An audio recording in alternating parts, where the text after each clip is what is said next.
This is just the check for the live stream, thanks.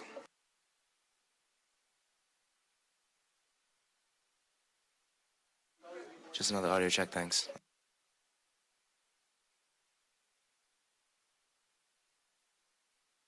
This is the final audio check, thanks.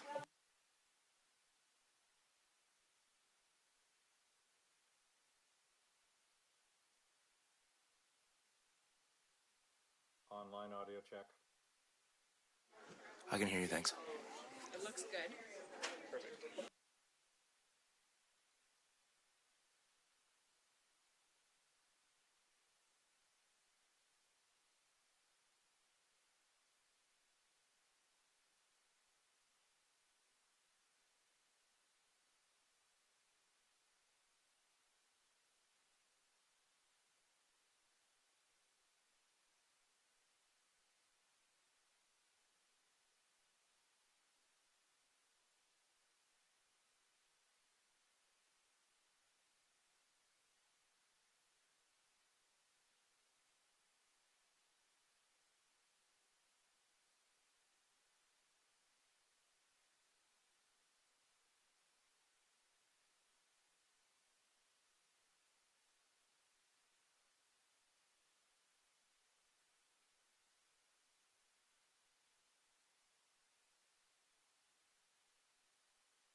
This is just a check for the live stream, thanks.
Good evening, everyone. I'd like to call tonight's Committee of the Whole meeting to order at 7 p.m. on February 17th, 2026. Today, we acknowledge that the land on which we gather is in the traditional territory of the Coast and Strait Salish peoples. Specifically, we recognize the Lekwungen peoples, known today as the Songhees Nation and Esquimalt Nation, and that their historic connections to these lands continue to this day. We interact each day with a landscape of natural beauty, and we are grateful to the Songhees and Cossapsum nations for the historic and continued stewardship of our local natural assets. Before approval of the agenda, I would like to acknowledge that Mayor Murdoch is present at the table. I have the privilege of chairing tonight's meeting as acting mayor as part of our procedures where councillors are given the opportunity to chair a Committee of the Whole. Committee of the Whole are meetings that are an opportunity for council to have a more informal discussion with staff where we give recommendations that are voted on at a future council meeting. We have an agenda before us. Are there any proposed changes to the agenda? Move approval. Moved in second. I don't expect any conversation on this. All in favor? Any opposed? None opposed. That passes. We have two sets of minutes to adopt. I believe we can consider these together. Move approval of the minutes. Again, don't expect any discussion. All those in favor? Any opposed? That passes. Moving on to delegations. We have two delegations joining us tonight. I'd like to invite the first delegation forward. Oh, yeah. We have, please welcome Duncan Cavins, our board chair, and Maureen Sawa, CEO from the Greater Victoria Public Library, who will share successes from 2025 and provide us a budgetary outlook for 2026. So we thank you for joining us. So we allow 5 minutes for presentations, and then I'll provide council with an opportunity to ask questions and provide comments. Don't worry, we're friendly up here. Because I think we would probably, if we had the chance, want to talk about the library all night. So thank you for coming, and please begin when you are ready.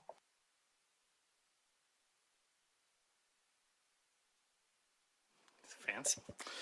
Good evening, Mayor and Council. Thank you for inviting us to make this presentation. I'm Duncan Cavins. I am the Esquimalt representative on the Library Board and also the newly elected chair of the Library Board.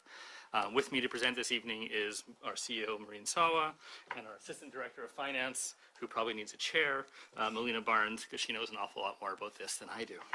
I also just want to recognize Councillor Appleton, who is your representative on our board and has been the able chair back in 2023 and 24, and whose big shoes I'm filling right now. All of our council members on the board help us to balance the needs of our patrons in serving and creating library services with the budget issues that we're all facing, and I know you're facing it tonight. And so on behalf of the Library Board, staff, and community we serve, I'd like to express my thanks to you for your continued support. We're proud of the work we do as a library and appreciate recognition that libraries do indeed change lives. So I can turn things over to Maureen for the rest of the presentation. Thank you very much. It's just wonderful to be here again. It seems like a minute ago we were here last year, so thanks so much. I will move through these slides pretty quickly. As you know, I always like to remind everyone that Greater Victoria Public Library is a shared service model, 10-member municipalities, which allows all members to get a great level of service throughout. This past year, 2025, demonstrated the degree of usage that continues to grow. We have been really moving forward. I'm going to get to the Oak Bay specific statistics in a minute, but 2025 was a tremendous year of growth.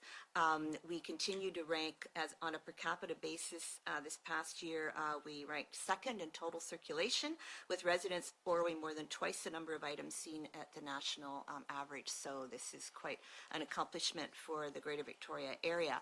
Of course, engaging children and families is always one of our focus.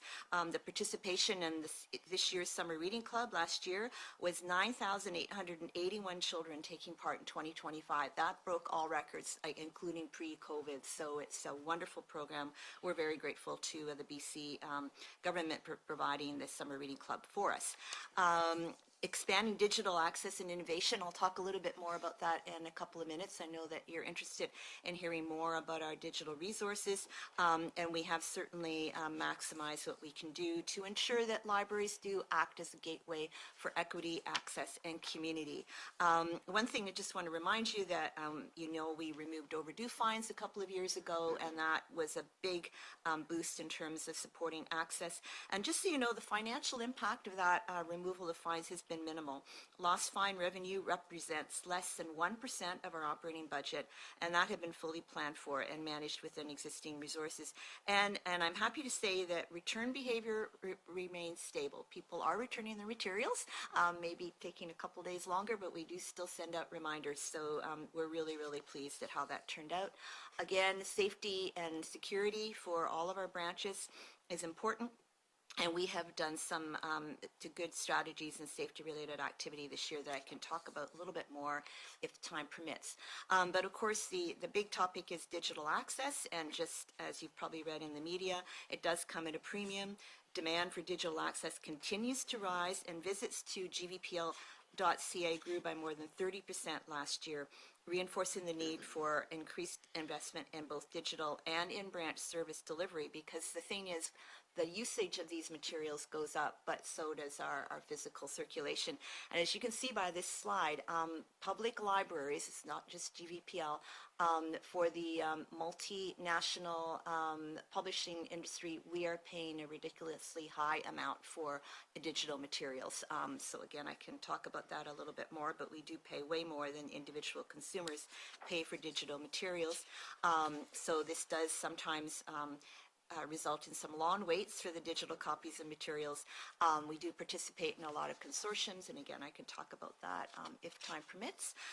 Just again, to reiterate that we are outperforming major Canadian public libraries.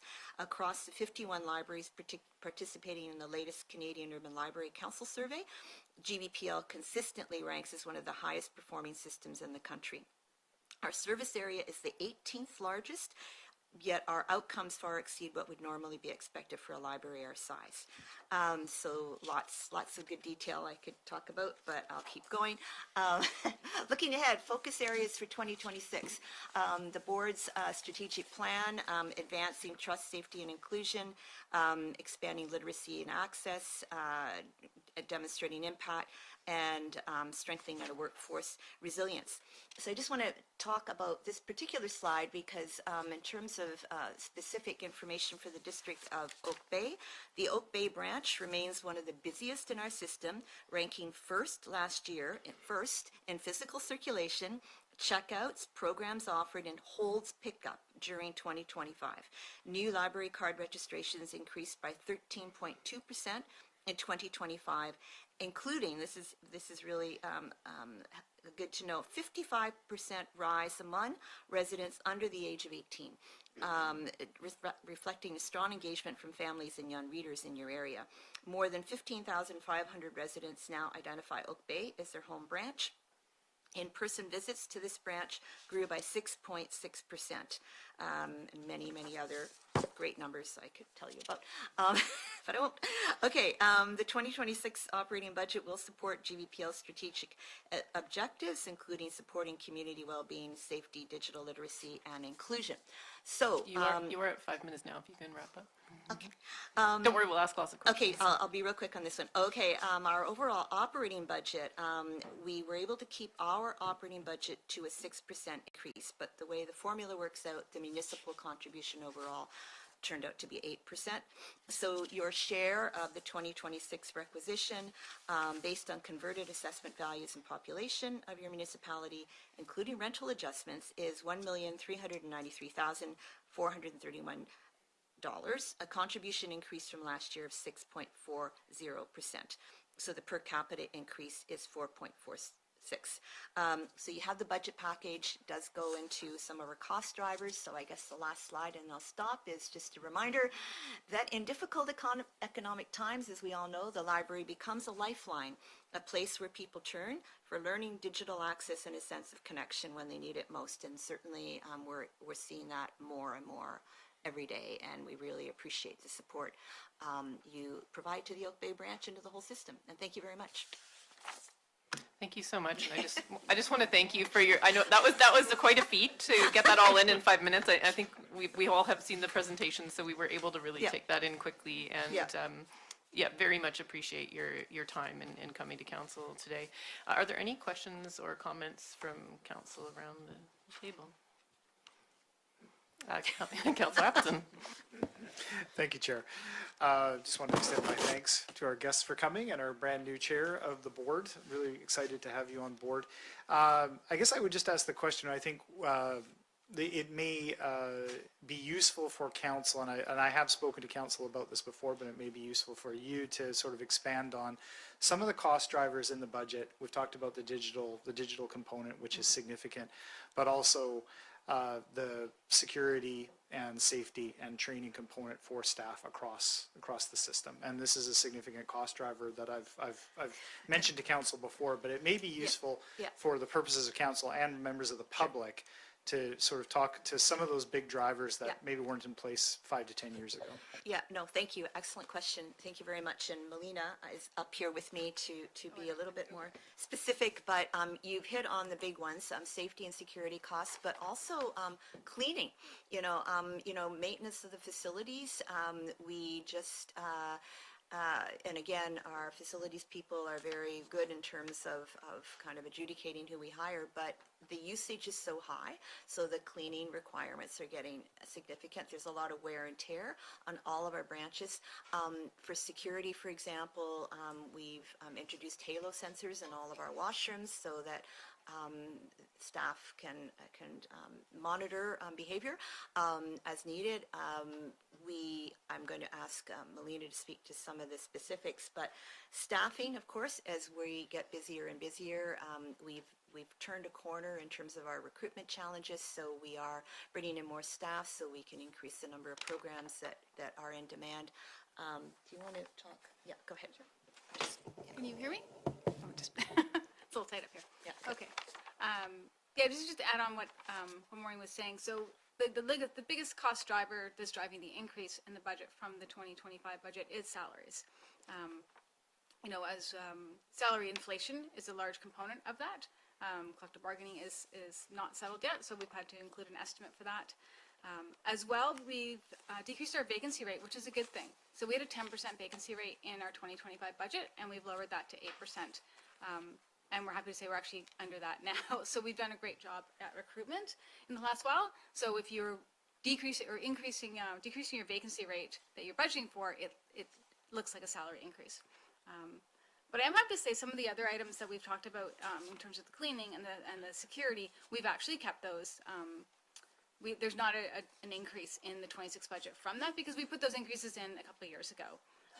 And we've been using our reserve funds to implement some of the recommendations from the security review that we had in 2024. So that's not impacting the actual operational budgets or the municipal increase. But but they are costs that have gradually increased over the years. Yes. So as Yes. Melina said, we were able to really manage it for the 2026 budget. But to your point, Councillor, certainly it has gone up pretty high. And of course the digital costs is something that there is a lot of advocacy going on right now across Canada and also in the United States. It's not just hitting Canadian public libraries. I would like to just stress that our local publishers don't do that. It's the multinationals, and a lot of the material, the most high demand material for our circulation and why we're such a heavily used library is because we bring in the titles and the material that people want to read, but it does come at a cost. Yeah. Councillor Upton? Councillor Braithwaite. Thanks. You kind of answered my question a little bit already. It was around the salaries and benefits because it's an increase of 1.7 million, which I'm assuming that that's because you've also hired a lot more staff within the library system as well, or is there another reason around that? Thank you. Yeah, so I think I touched on a large part of that increase. Half that increase, let's just call it for round numbers, is related to inflation and estimating inflation increases for salaries. As well, we have increased our FTEs, I think by 3.6 positions. So and that's to support direct library services, but also our recruitment as well. Yeah, thanks. Thank you so much. Well, thank you. Any other questions or comments from councillors around the table? Thank you for coming, and I'll ask one final question, and it's just with regards, we often hear from residents just a wish that the library was open on Sundays and open later, and I know, I just wondered if you had any comments in general. Is it really just does it come down to funding, or is it a complicated puzzle of as we've just heard in the last few comments of what do we prioritize? I like your reference to a complicated puzzle because part of what has changed is that the requirements to support services every day, but it's complicated on a Sunday.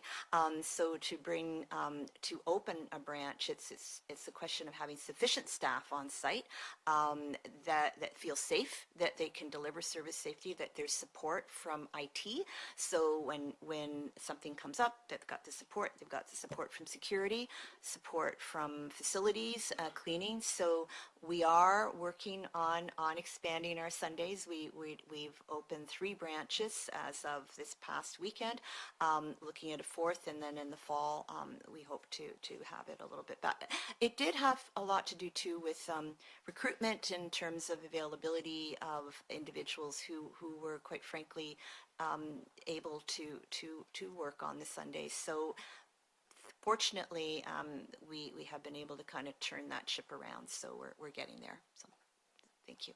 Thank you so much. Thank you for the presentation. Your time is really appreciated. Thank you very much. Around the table, colleagues, we have a recommendation that the committee recommend to council that the 2026 Greater Victoria Public Library budget be approved. Councillor Appleton, make If that I may, motion. Chair, I would like to make that recommendation. Second. Any comments or further questions? I'll call the question then. All those in favor? Any opposed? That passes. Thank you. Thank you very much. We really appreciate it for all your support, and thanks for your time. Thank you. I would now like to welcome Heather Leary to speak on behalf of the Business Improvement Association. Will Martin County be joining us as well? Fantastic.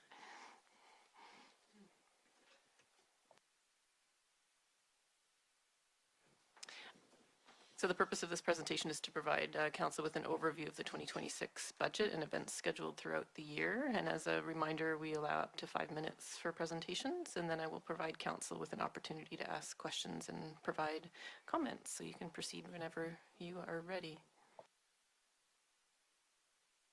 Good evening, Council. Thank you for hearing our presentation this evening. This is Heather Leary. I think everyone knows her.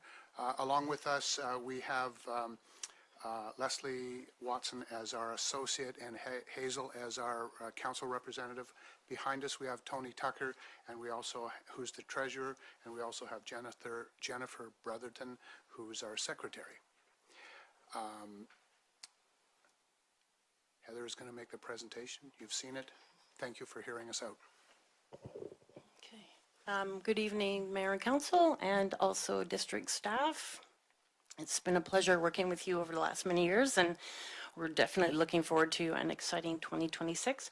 For our presentation, you've seen our numbers for the upcoming year in your council package. So really, today we just wanted to present a bit of an overview of what we've been doing, what our year looks like, because everyone thinks of us as community events, which we are. Everyone's familiar with our annual roster of events. It's the most public aspect of the work that we do. And we do hear consistently how important these events are to community. We hear about how the lights lift people's spirits through the Christmas season. We hear from families who appreciate the community spaces that we create throughout the year where they can come and be with family, friends, and neighbors in a safe and inviting space. I did want to say that we were delighted to see Oak Bay's vibrancy recognized nationally.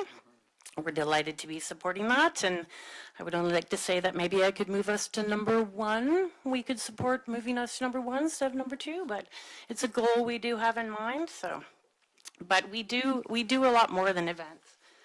I did want to share with you this email I received from a citizen after the light up. I think it perfectly captures what we want to present when we present our events in the community.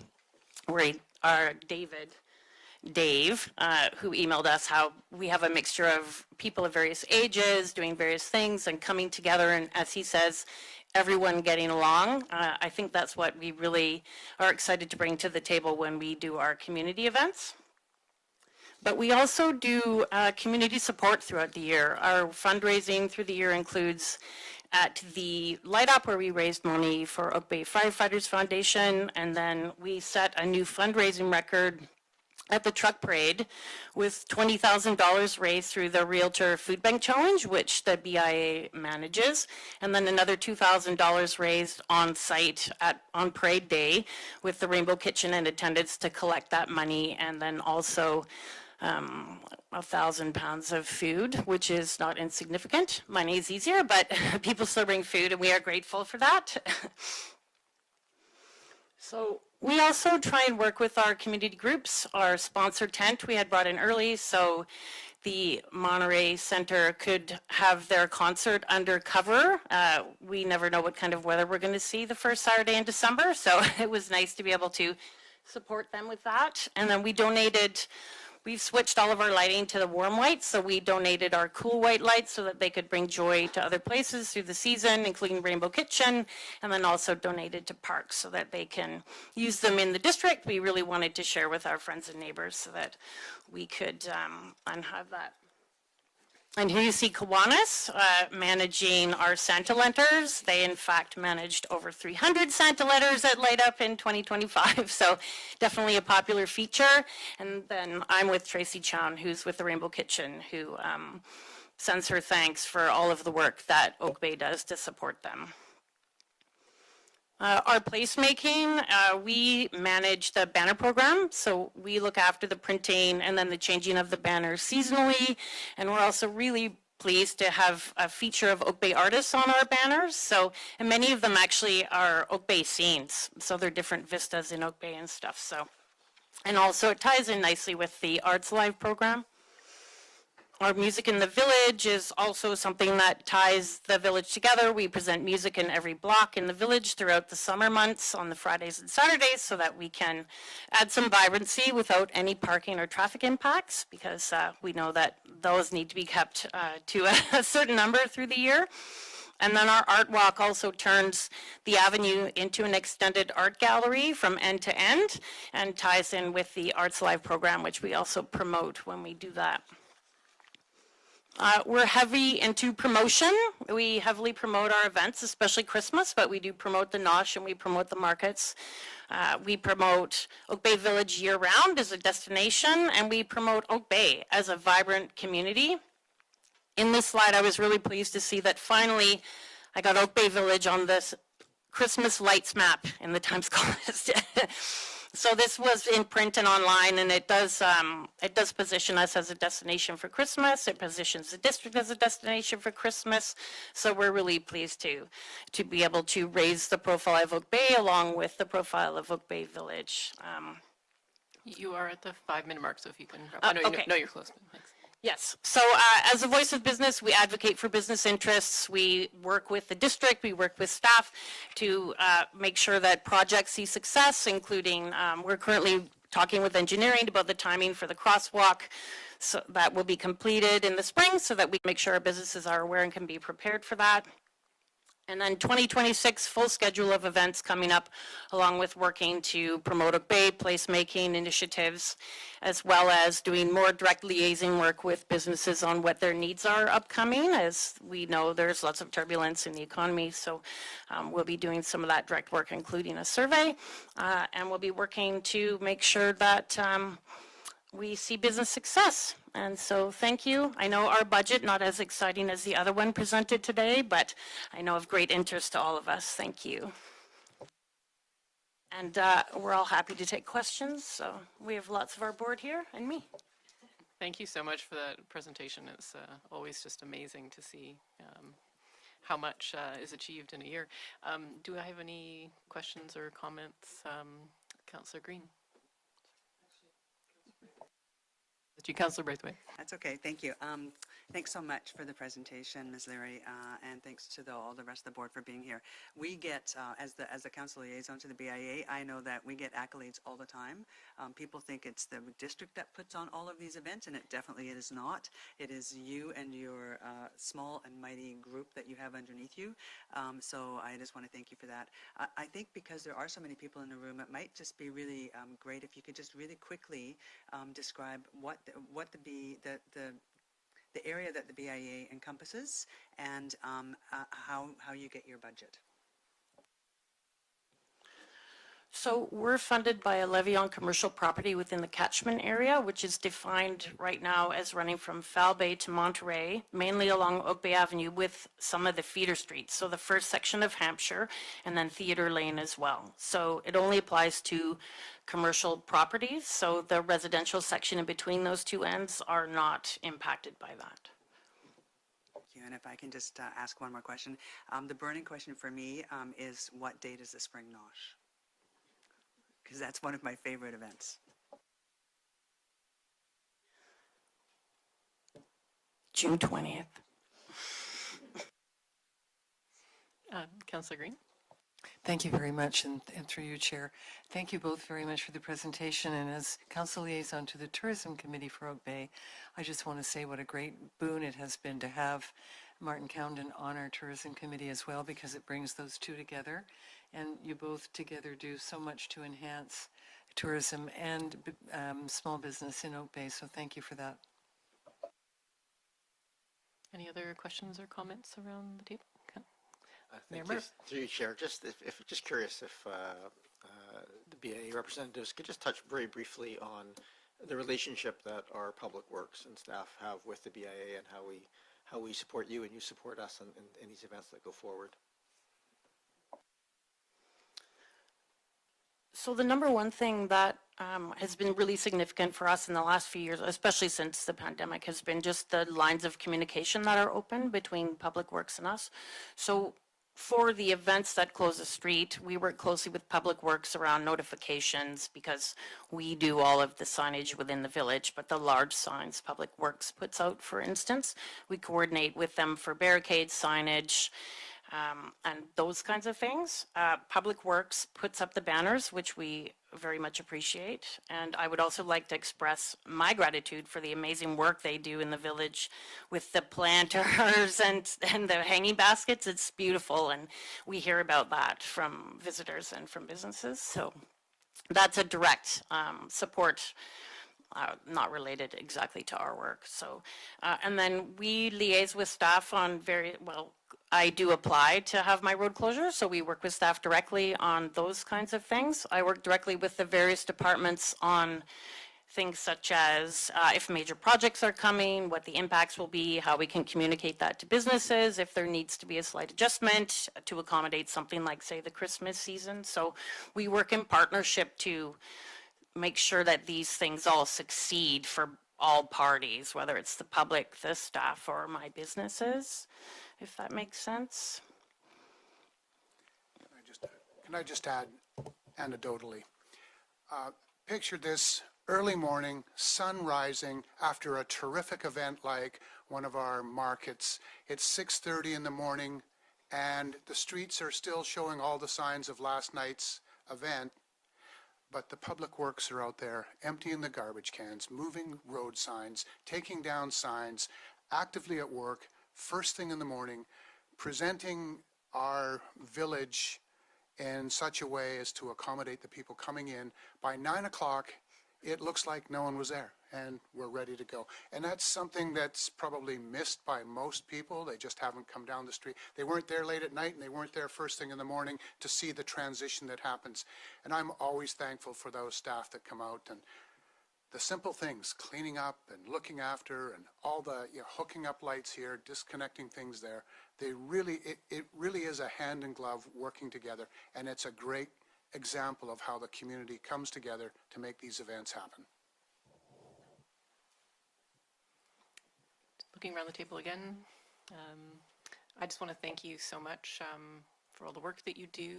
Really appreciate it. I always feel like you're the deliverer of so much good news. Yeah, and thank you for making us look so good at the council table, even though you do all the work. So you're welcome to be seated while we make the recommendation. You're also welcome to stay, of course, for the amazing 15 community group presentations, or to go on and enjoy your evening. So thank you again. Thank you. I'll move that that we recommend to council that the 2026 Oak Bay Business Improvement Association budget be approved. Second. Any further discussion? Okay. All those in favor? Any opposed? That carries. So moving on to Mayor and Council verbal reports.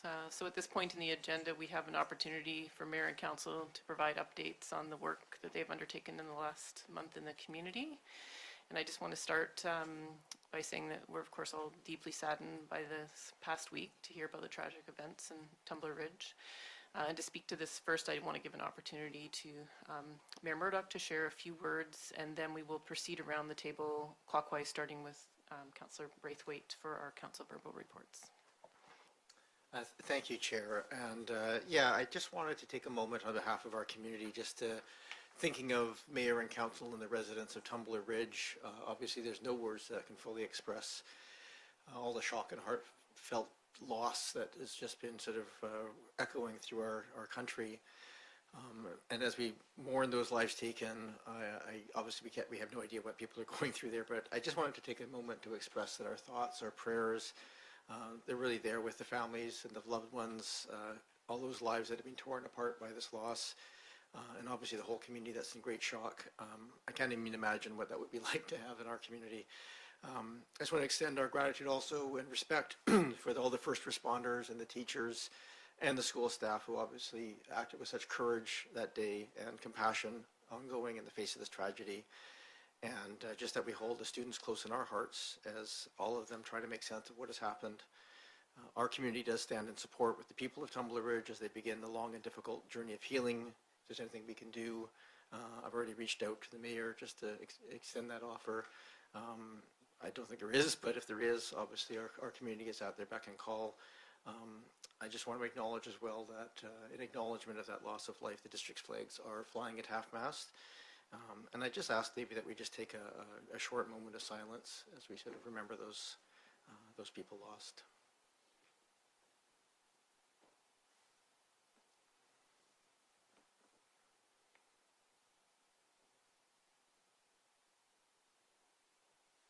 Thank you, Chair. Thank you. Thank you for sharing that moment with us. Councillor Braithwaite. Thank you. Yeah, thanks for sharing that, Mayor. I really appreciate it. Yeah, it's been a quick month, I think, since the last time we had to report on our meetings. I have had a Royal McPherson Theatre Board meeting, getting in preparation for our AGM coming up. There was some meetings for around the Reconciliation group that I've been working with, and the GVLRA, and the Canadian College of Performing Arts. I also had numerous meetings with residents this past month.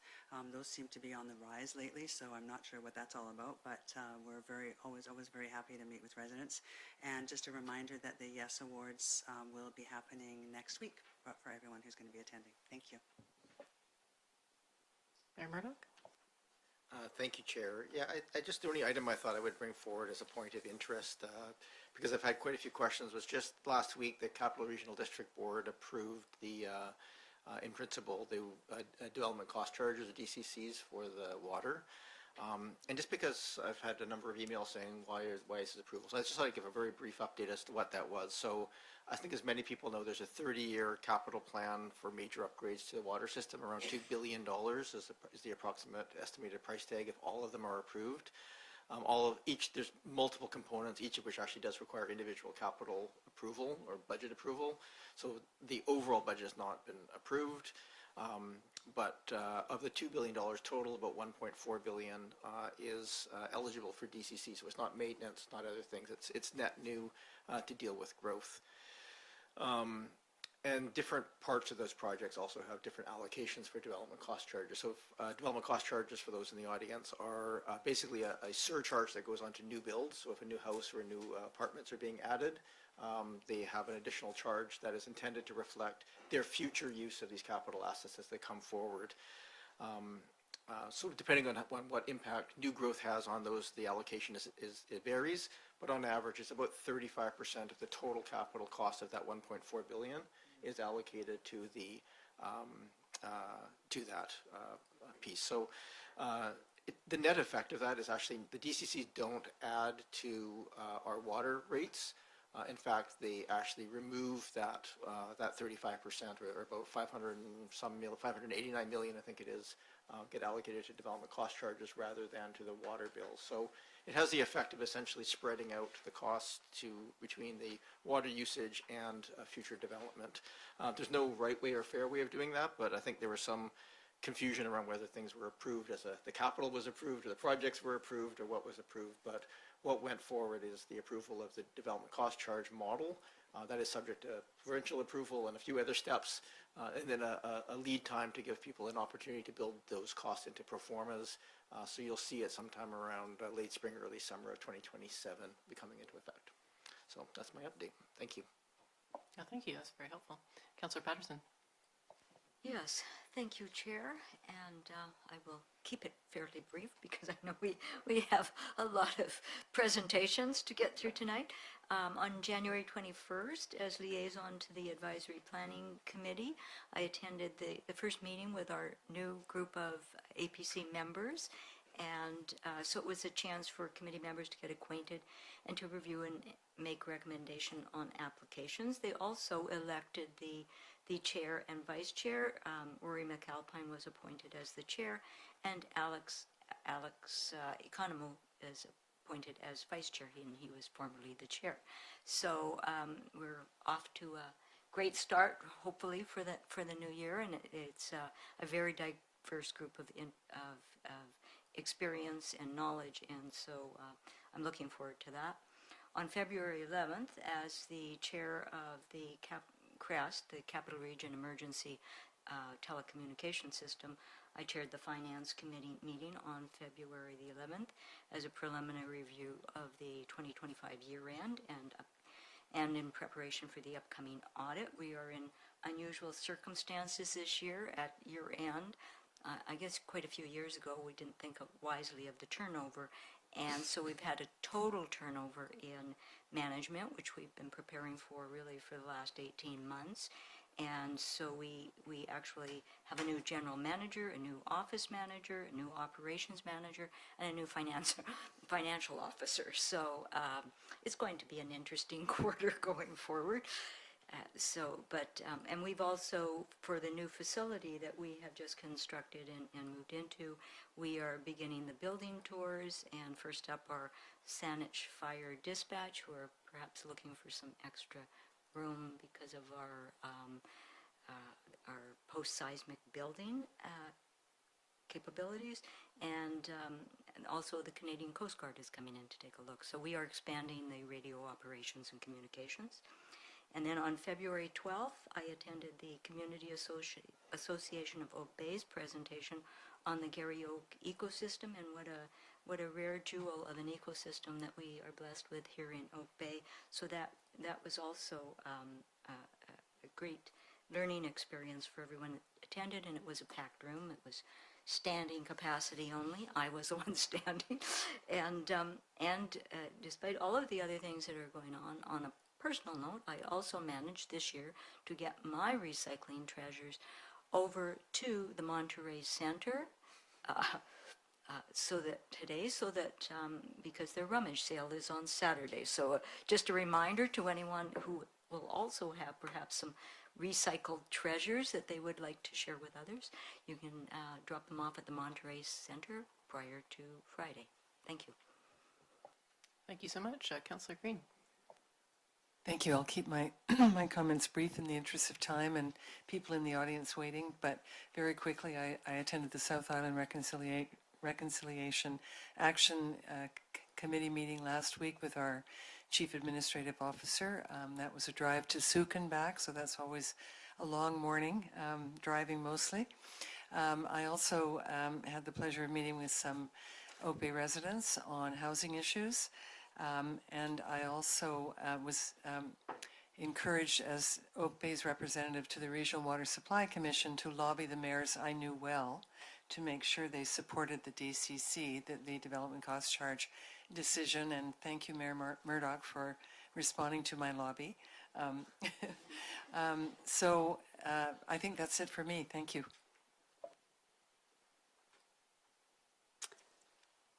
Thank you. It has been actually quite a quiet and gentle entry into 2026 for me. I sit as council liaison to the advisory design panel. They have now met twice, and we did have new incoming members. So one of the things I had the pleasure to do over the last couple of weeks is just meet personally, individually with the two new incoming members to get to know them a little bit better, share a bit about myself and how the committee functions and the role. So that's always a pleasure. I also attended, and it was actually very useful event, and a webinar put on just for municipal councillors that featured Jennifer Charlesworth, who's our provincial representative for children and youth, who was asked to speak about how municipalities can help to support youth and children in their community. And she had some good ideas, good presentation, short, and some good Q&A. I won't go into the details, but definitely time well spent on a morning a couple weeks ago. And I think that's all I'm going to talk about right now. Thanks. Upton. Oh, thank you, Chair. I'll keep it brief. Attended the January as Oak Bay's representative on the Oak Bay, or on the Greater Victoria Public Library Board. You've heard from them already tonight. I will just, in addition to what you've heard tonight, one of the main things that we were dealing with at the January meeting is a much desired and much valued and somewhat overdue update to the GVPL's website. There is a pretty comprehensive update to the website coming, which promises way streamlined accessibility, because as you've heard tonight, as council has heard and public has heard, there's way more digital tools, and there is much more available than I think a lot of people even have any idea is available to them. So streamlining that and getting that into a format that they can access easily is important. And then just in my role as liaison to the Oak Bay Heritage Foundation, the foundation is working busily as always and has had very good turnout to their public presentations, their monthly presentations, as they always do. I will take the opportunity. One of the things that the foundation is currently doing is working on a potentially new governance model for the foundation, which will require potentially some work on the bylaws and how the foundation is operated. And I just want to extend my thank you to staff who have been working with the foundation chair and vice chair directly to help navigate that process. As council is aware, the foundation is historically connected to council in various sort of administrative ways. So my thanks to council for helping them navigate that as the foundation kind of moves forward and modernizes its operations. Thank you, Chair.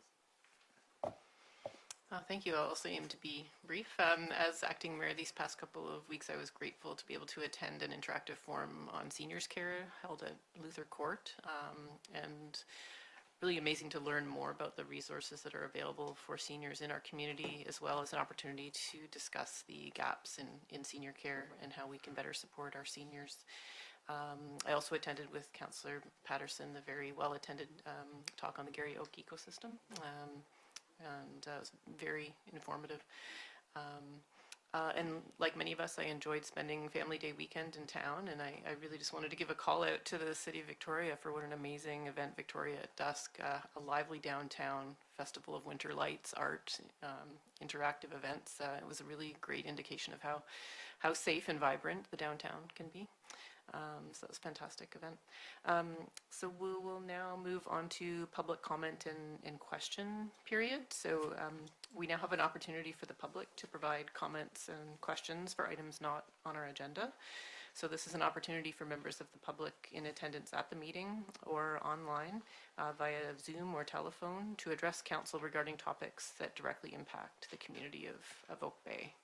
So I'm just going to take a look around the room to see if there's anybody here that would like to speak. And if there is, you're welcome to walk up to the microphone. I do see there's one hand online, so that's great if you want to get ready to talk. It looks like Mike Manhas.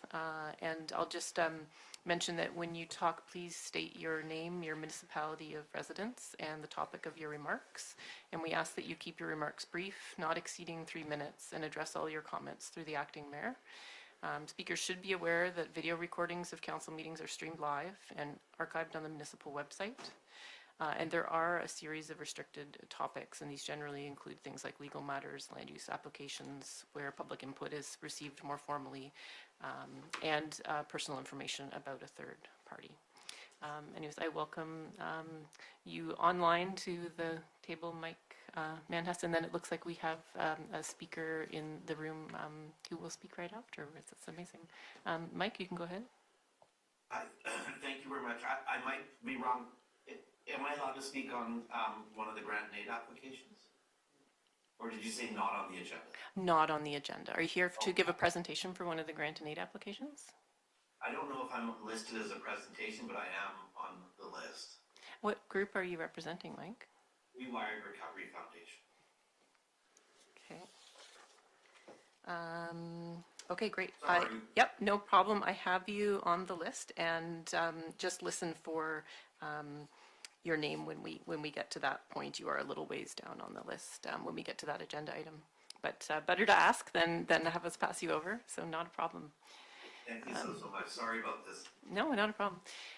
I would really like to welcome our speaker at the table to the room. If you could please just start by stating your name and municipality of residence and the topic of your remarks. Hello, I'm Danat, traditional landholder of this area through my ancestors, and I do want to just, sitting here listening to everything, I do want to put more presence on the Lekwungen people. I do want more initiative actions on their presence in the body of all the works that's been happening. I do not hear that, and I see other groups coming in without consultation of our people of the land. So I do want to just have that more structured to have a better relation. You know, I see stuff happening, and anybody that does organization work is with a president or a CEO, which means they're just another group. You need to be working with a chief and council. That's nation to nation working led, proper protocol to all Indigenous people of the land, not a president, not a CEO. So anybody that walks in here tries to work on behalf of a nation should be turned away. You know, anybody that comes in and just speaks and saying that they're trying to do work or they're trying to do this or trying to do that is stepping on our heels, stepping on our feet. It's not showing respect. And we always talk about respect of our guests. How we respect you guys for being here on our land. You know, now we just have a voice to let you guys know. Respect us back and show that dignity that we both honor each other. So that's what I'm just saying. And reconciliation should be top priority in every case that is spoken. Just listening to everything tonight, I don't hear it. And just to be frank, we are the Lekwungen people, and that's how it's acknowledged in any addressed form of welcoming. I was just searching the room to see if anybody's here to respond back. Is also a proper protocol to just honor the people that are here. And yeah, let's just say, is there anybody here that wants to reply back? That closes the circle of that work that you're doing and that teaching. You know, that's really important. You know, I'm here for a different reason, but I couldn't just sit there and not say anything. And I just am a very knowledged keeper of our people and of our land that we have here. We knew the richnesses of this land. That's why we lived here. The stories that we hold here is so important. When you have all those events, not just acknowledgement, bringing us in to have that peace. If you want to build low-income housing, bring us in to talk about that. Not Indigenous groups, the people of the land, to show you how we're going to welcome them in. So they are respected to your guys' community and know how to live here. Because I know that's a big topic, low-income housing here. But we didn't turn anybody away. Just remember that. Aichka. Thank you so much for coming up and being vulnerable and sharing those words and grounding the rest of our meeting in that generosity. And I just want to apologize if my land acknowledgement did not feel earnest, and I really appreciate your words. It's very vulnerable for you to come up and say those things, and we are always trying to do better around this table, and I acknowledge that the very colonial feeling system that we run these meetings in does not sometimes do us service, and I hear your words, and we will try to do better, and I can just speak for myself saying that I'm very touched by what you said tonight, and appreciate it.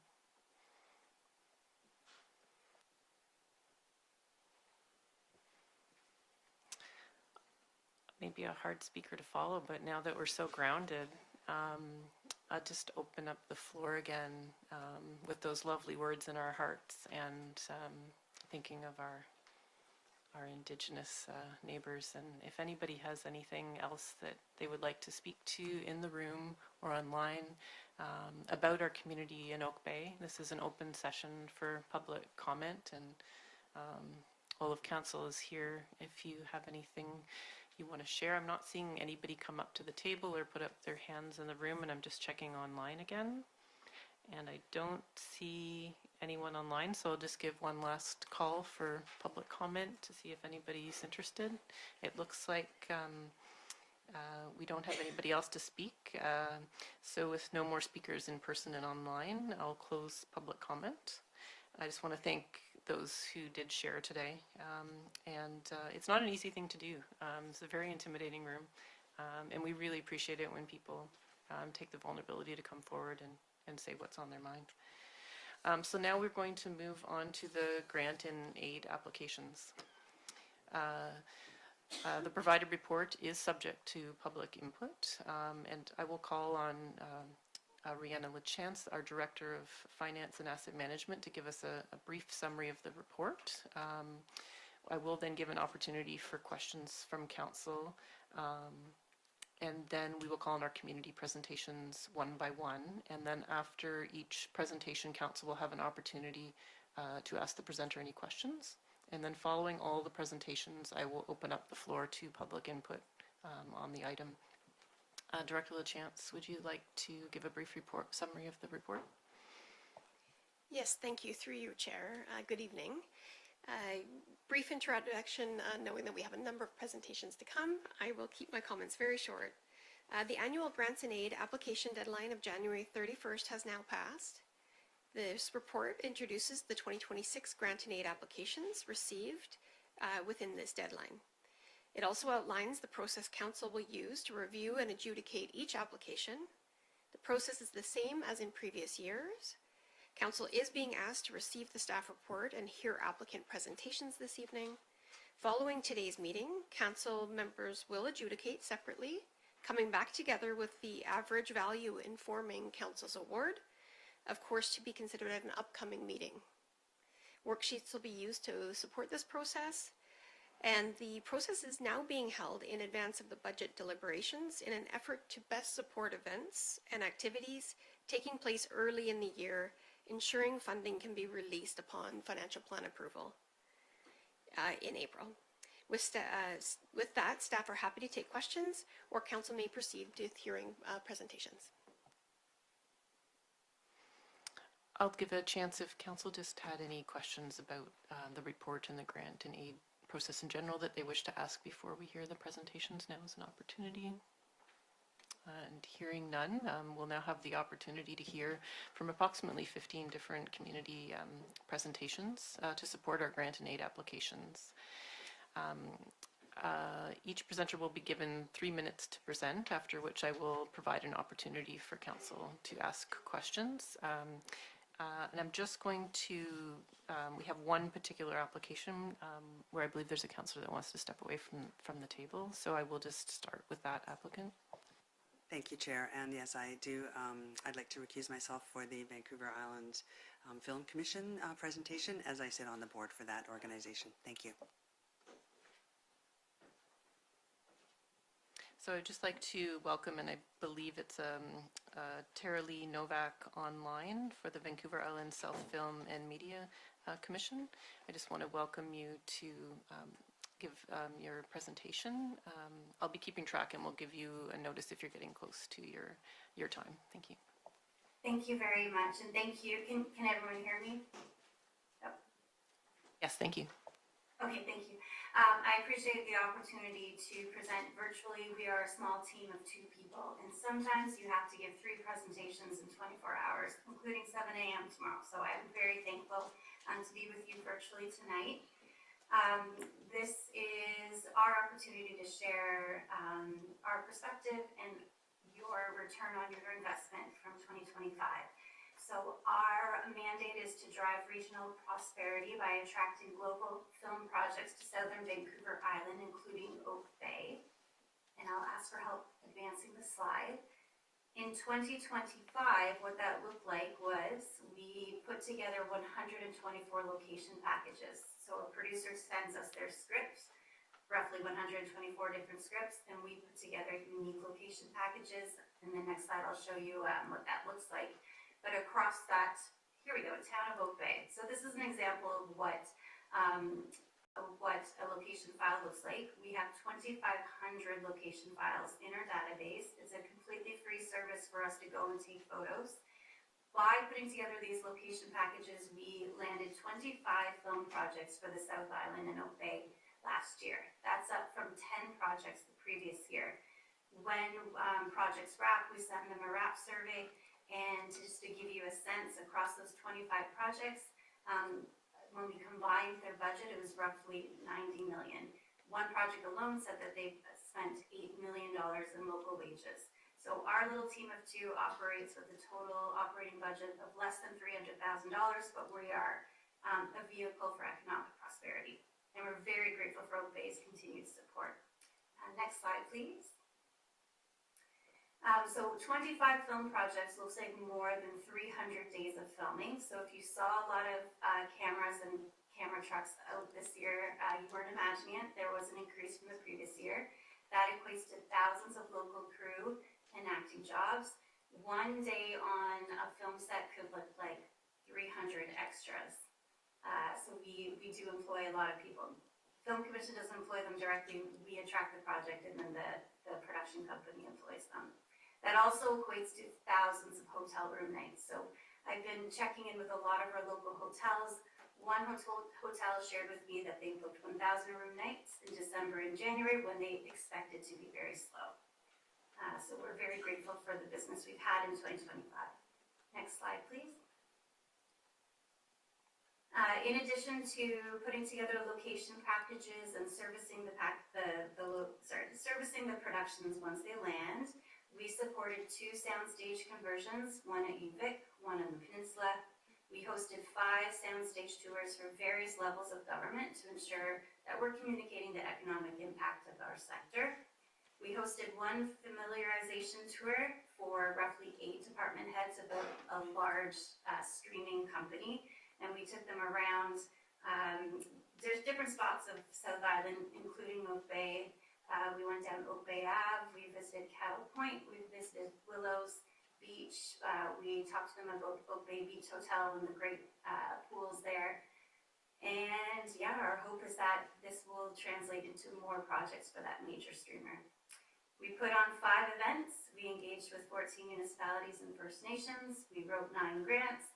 And we also manage a free directory for local businesses that want to service the film sector. So catering companies, equipment rental companies, and absolutely everything. We had a request for fish ice because special effects require fish ice. So now we have a supplier in Port Alberta.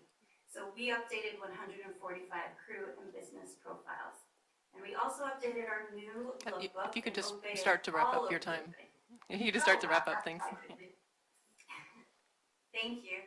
Thank you very much for your continued support. In 2026, we politely requested the same investment, and if you were open to it, we would love for Oak Bay to consider something like a 3-year term so that we could reduce the amount of paperwork for our team of 2. But all that said, we're just very thankful for your continued support.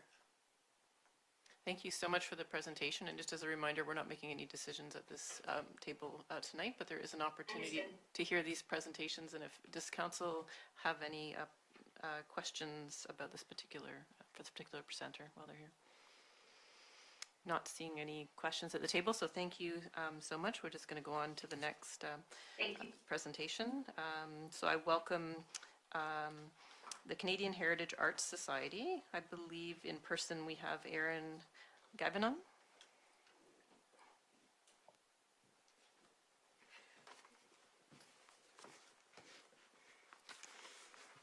Hello, thank you very much. I am the Managing Director of the Canadian Heritage Arts Society, and we own and operate the Canadian College of Performing Arts, which is just up on Elgin, proudly a tenant of St. Mary's Church. And we've been here in Oak Bay for 26 years, going on 27. This year we are applying for a grant and aid from Oak Bay to help us extend a new venture that we've started, which is a winter celebration.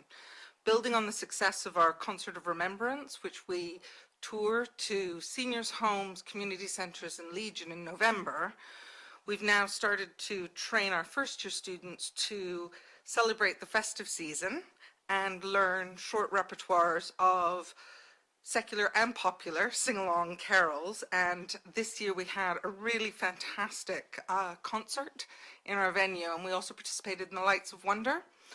Our application to Oak Bay this year is to try and take some small ensembles into local care homes, community centres, and to help cover the costs of having an accompanist, which is a paid performer to go with these students, to just really deepen the connection we've got between our emerging young artists and the local community, raise our profile a bit, remind people that we're here, not just in the theatre, but we want to be out on the streets and bringing a little bit more joy to the festive season.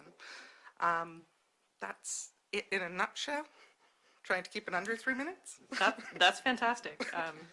Thank you so much for sharing your new venture with us. I'll just look around the table to see if there was any questions from council members, and I'm not seeing any. So thank you so much for your time tonight. Thank you sorry. very much. Apologies, Member Russ. Sorry, and just through you, Chair. The grants, I think in previous last year or two have been to kind of help subsidize some tickets for people in need going to some of the performances. So the grant this year is entirely asking for this piece, is that correct? It's specifically for this piece of work. So it's about us being able to extend into the community with the real project costs of those accompanists to get the students out into the community. Very good, thank you. Okay. Thank you so much for your time. Thank you. I'd now like to welcome up Ian Machican from Capital Bike. Everyone has to tell me if I pronounce their name wrong. I believe this was going to be an in-person present. Oh, there, sorry. Good evening, Mayor and Council. It's pronounced McKeekan, but nobody ever gets that right, and you've Thank gotten you. as close as anybody could. My name is Ian McKeekan, Executive Director of Capital Bike. Thank you for the opportunity to present our grant and aid request to bring Go by Bike Week programming to Oak Bay in 2026. Tonight I'll briefly cover what the program is and the impact it delivers, and what we're proposing for Oak Bay this year and how your investment gets leveraged into real community engagement. So at Capital Bike, our mission is clear: get more people biking in more places more often across the entire capital region. Tonight we're asking for funds to support our spring and fall Go by Bike Week campaigns in Oak Bay for 2026, which roughly span about 6 to 8 months of the year. The funding ensures that Oak Bay residents don't just participate online through social media or our ride logging portal, but actually get live events so they can meaningfully engage themselves in the community. And that's really critical because biking is not a digital thing. Go by Bike Week is the largest active transportation campaign in the region. And in 2025, nearly 10,000 participants logged rides and participated in our local events, and together logged over 400,000 kilometers across the region, saving nearly 85,000 kilograms of greenhouse gases compared to car trips. The campaign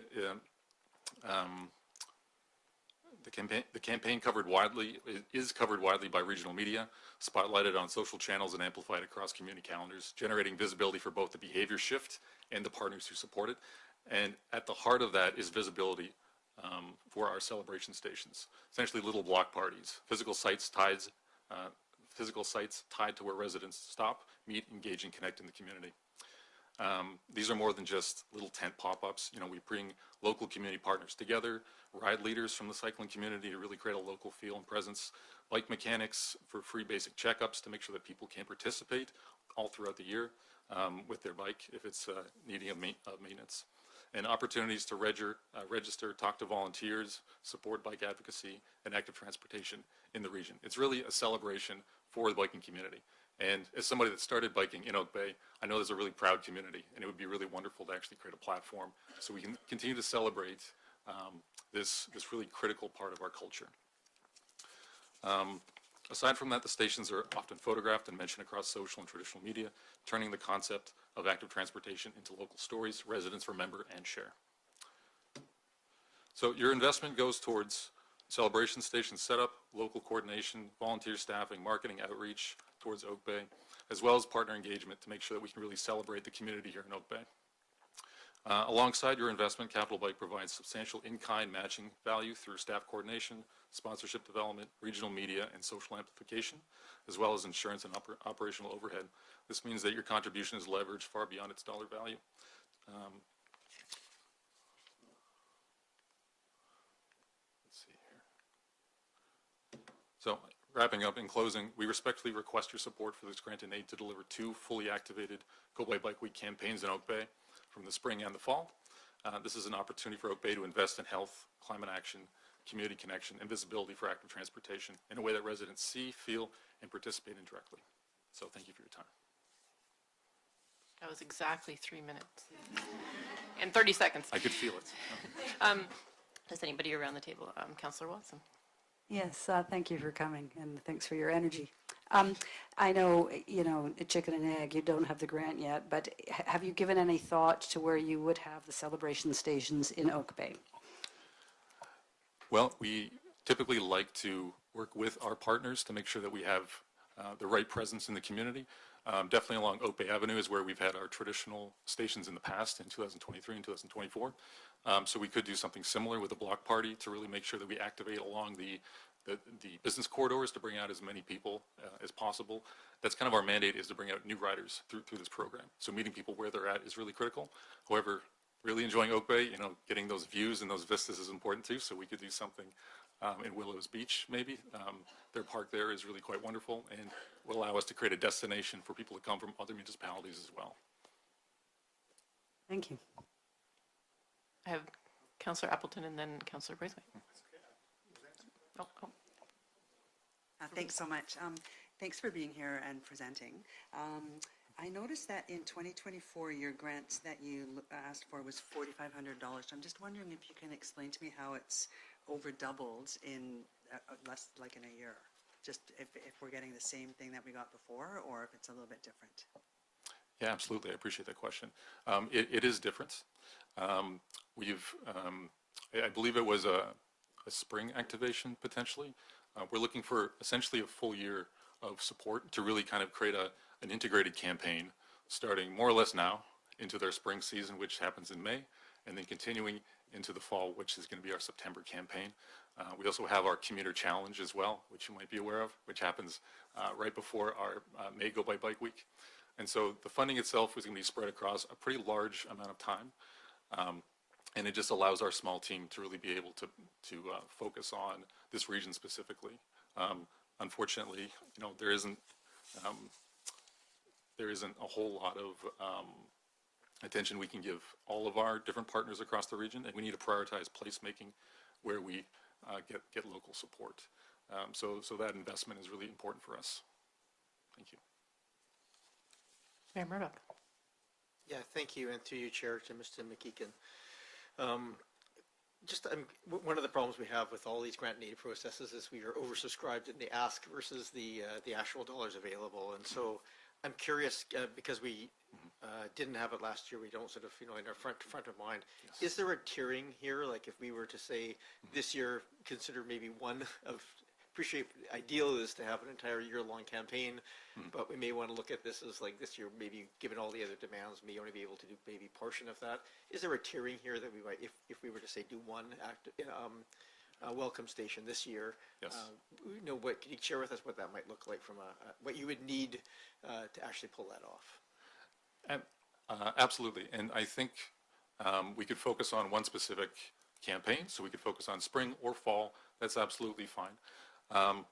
With spring, you do get the added benefit of kind of the lead up of our commuter challenge, and everybody kind of starts to get on their bikes in the spring. So I think that would be the more ideal time if you were to kind of scale back your overall commitment over the year. We can scale to any investment really. I think $3,500 is kind of the minimum we'd be able to work with to really create a meaningful presence in Oak Bay. But really, we appreciate any investment, and it helps our small team create a meaningful campaign, I guess, to reach the people that we need to in Oak Bay. Thank you. Thank you, Chair. Thank you, Mayor. Looking around the table, I don't see any further questions, so thank you for your time. Thank you very much. The next organization that we have, I believe the presenter is unable to attend today, but I'll just read it out in case there's somebody else who has stepped in to speak for them, but it's the Capital Region Food and Agriculture Initiatives Roundtable Society. No, so moving on to the Community Association of Oak Bay, we have Heather Cochran and Bill Trott. Welcome.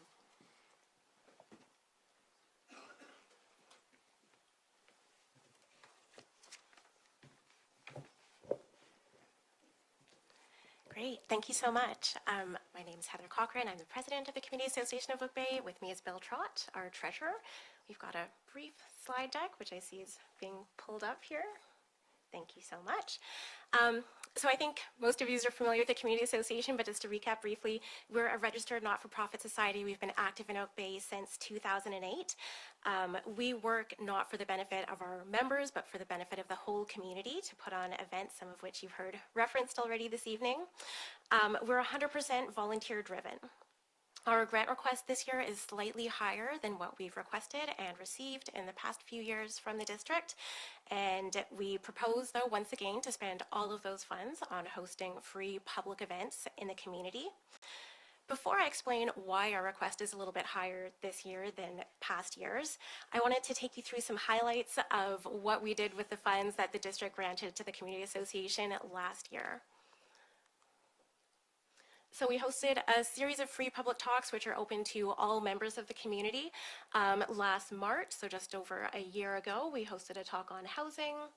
Housing, the Environment, and Affordability. In April, we hosted a talk focused on tariffs, which included our local MLA, who was at the time the responsible cabinet minister for that portfolio, as well as a variety of community leaders and business leaders, which was very timely and I guess is still timely. Later in April, we hosted a very well-attended talk on our local celebrity marine mammal, Emerson the elephant seal. And we hosted another wildlife-focused talk in October, this time on deer, which was really timely in terms of getting an update on the science around the deer contraception program. And finally, in November, we hosted a talk on renewal of the Bowker Creek watershed. So a pretty broad range of public talks, which were well attended in the community. Over the years, these sorts of talks have been attended by hundreds of community members. They're always free to attend. In addition to that work hosting events, we've also been very busy behind the scenes, supporting initiatives like Reconciliation and the work that they do in the community. We're a founding member of that organization. We're also a founding member now of the Oak Bay Neighborhood Network, and we continue to support the Green Map project. In terms of why we are requesting increased funding this year, that is because we are looking ahead to the local government and school trustee elections that will be coming up in October 2026. This year will be the first time that Oak Bay gets to elect a dedicated school trustee.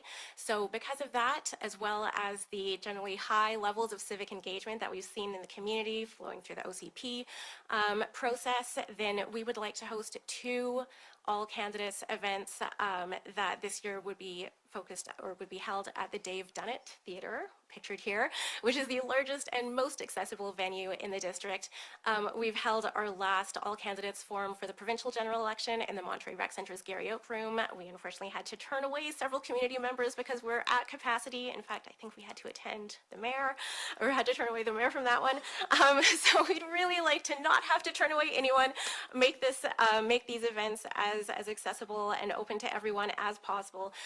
We've got That is your time if you can wrap up. I think Great. you're about done. Yeah. I am at the very end here.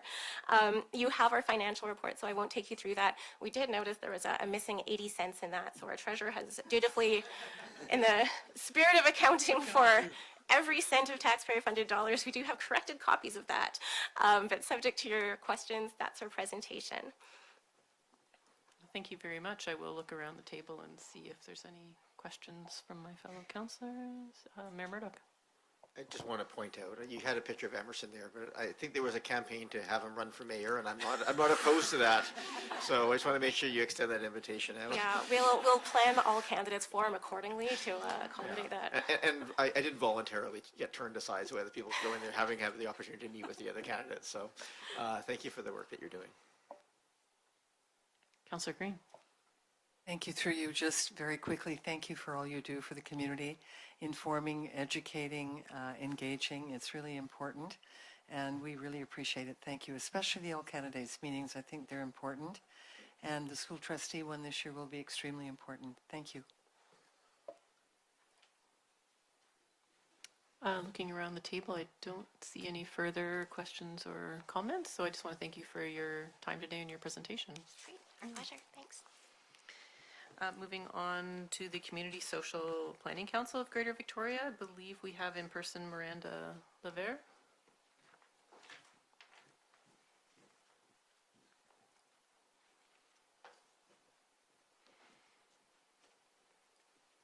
Thank you so much for making the time to come today.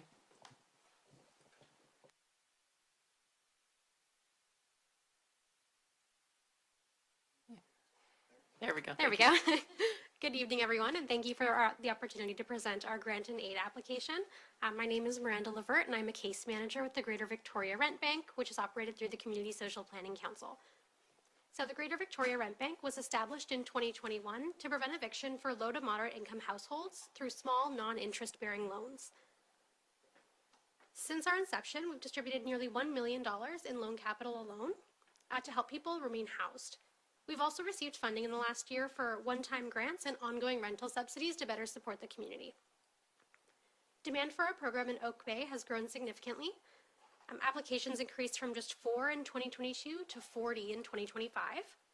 We distributed $11,500 in loans in 2025, up from $7,200 in 2024. We were also able to distribute $500 in one-time grants and $15,000 in ongoing rental subsidies to Oak Bay residents. We're also seeing increased financial strain among these Oak Bay applicants. In 2024, they reported spending 57% of their income on rent, and in 2025, that went up to 63%. Many are seniors on fixed incomes, families with children, single parents, or individuals awaiting government benefits such as EI or workers' compensation. With rent taking up such a significant portion of their income, even one unexpected expense like a medical bill or a vehicle expense is enough to result in eviction. Eviction does have a lot of lasting consequences, especially for these vulnerable groups. For families with children, it can result in disruptions to education, social systems, and peer relationships. And then in some cases, it also results in like that family deunification and child welfare. For seniors, eviction can mean displacement from long-term affordable units, established communities, and social isolation. Municipal funds are used specifically for loan capital and not operational expenses. Our loans are repayable, but the fund's not fully self-replenishing. Repayments return gradually in small installments, often over the course of a few years. For that reason, we request annual funding to ensure that we have sufficient capital when residents need it. Additionally, we prioritize housing stability over collection, so our goal is always eviction prevention. If someone is struggling to make their repayments, we don't prioritize just getting the money back. We really try to get to the root of the reason why they're struggling and try to get them connected with community resources to stabilize the situation. But with that being said, even partial repayment stretches municipal dollars. Unlike a grant where funds leave the system immediately, a portion is recycled back into the program and redeployed. This makes the model more sustainable than just non-repayable funding alone. When municipalities invest in our loan capital, that investment supports 3 forms of eviction prevention through the loans, the grants, and the subsidies, which ensures that residents receive the right support at the right time. Preventing even a single eviction protects housing stability, reduces strain on social services, and strengthens the well-being of the community. Thank you for your time, and I'd like to open it up to any questions. Thank you so much for the presentation. And again, exactly 3 minutes. Very impressive. Looking around the table to see if there's any questions. Councillor Watson and then Mayor Murdoch. Yes, thank you for coming to tell us about this program again this year that we have supported in the past. I just was curious to know how people get directed to you, how they find out about you, and if, I'm sure you do in this day and age, capture that information. So I'd like to know a little bit about that. Absolutely, that's an excellent question. So we are quite active in the community. We host several different forums for different programs in our organization. We also have an online presence. We do press releases as well as news articles and other broadcasts. We also have support from the BC Rent Bank Network, and they put out a lot of information on the program. So anyone who's aware of the BC Rent Bank overarching program is able to apply on their website and be directed directly to us in Victoria.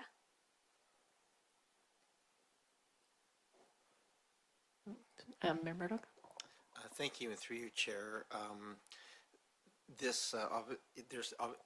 want to just say what an amazing program this is. I know that this started off years and years ago through first Rent Bank and Beat Victoria, through some just residents that started putting money together and organizing this, and it is the value is incredible.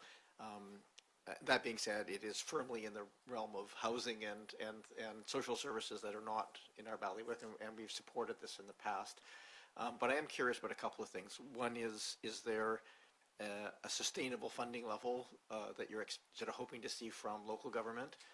And two, is this a core part of your business model looking forward to rely on municipalities for part of your funding for the Rent Bank? Thank you, Chair. That's an excellent question. So when the BC Rent Bank was established, the main goal was to eventually be able to transition into a self-sustaining model for loan capital.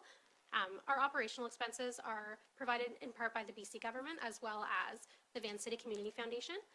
So ultimately the goal is to be able to be fully self-sustainable with our municipal funding partners. That being said, what we do look for is a contribution from municipalities that's equivalent to the amount that we're giving out to the community. Now, I know that may always not be possible, but it is the ideal situation to ensure that we have that capacity to help all the residents that come to us. Chair. Thank you. Looking around the table, I don't see any further questions, so thank you so much for coming tonight and sharing that with us.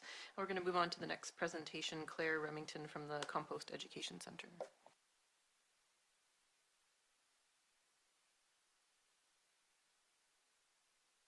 Just a reminder, turn on the microphone and you have 3 minutes. Thank you.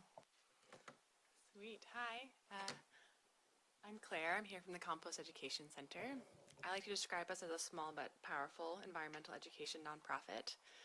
Compost is at the heart of what we do, but we also provide education on sustainable gardening practices and ecological conservation.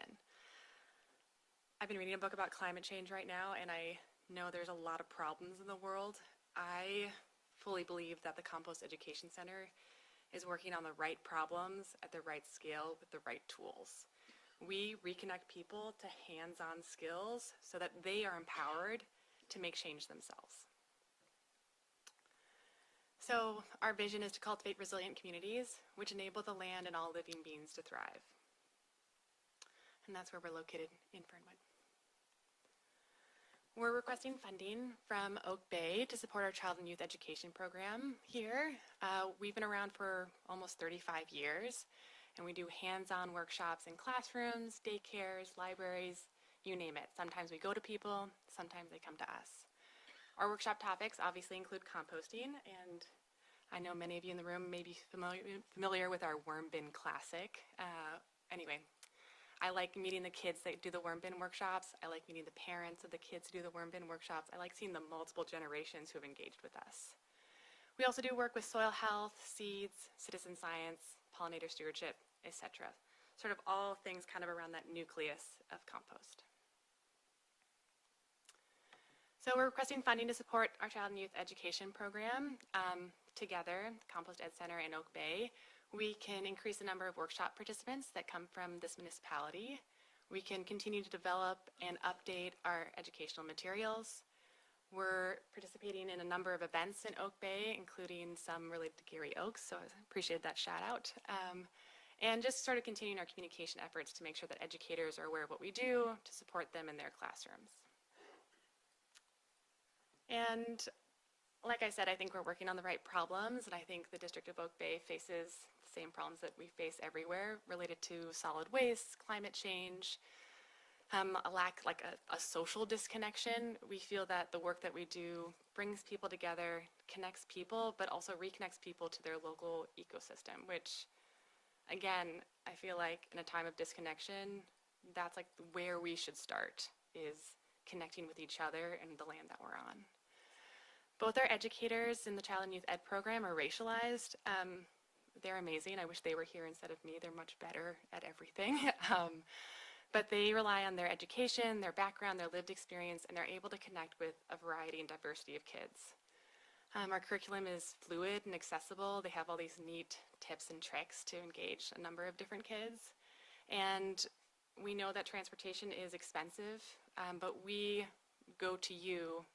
We subsidize the transportation costs ourselves. Yeah. I'll pause there. I don't know if I'm perfectly at the 3-minute mark, but open to your questions. 3 minutes, 10 seconds. I'm looking around the table to see if there's any questions from council, and I don't think I see any questions. You did a great job of filling us in, so thank you for sharing. Oh, Councillor Green. Through you, do you happen to market any of your compost that you produce to give you some, support financially? In other words, do you sell it to the public? Thank you. Yeah, thanks for the question. I like to say that we're not in the business of compost, we're in the business of compost education. So the idea is that we want folks to be composting at home. Our revenue model, I know I'm looking around to all the other nonprofits, it's a hustle right now. We do a little bit of everything to try to make it work.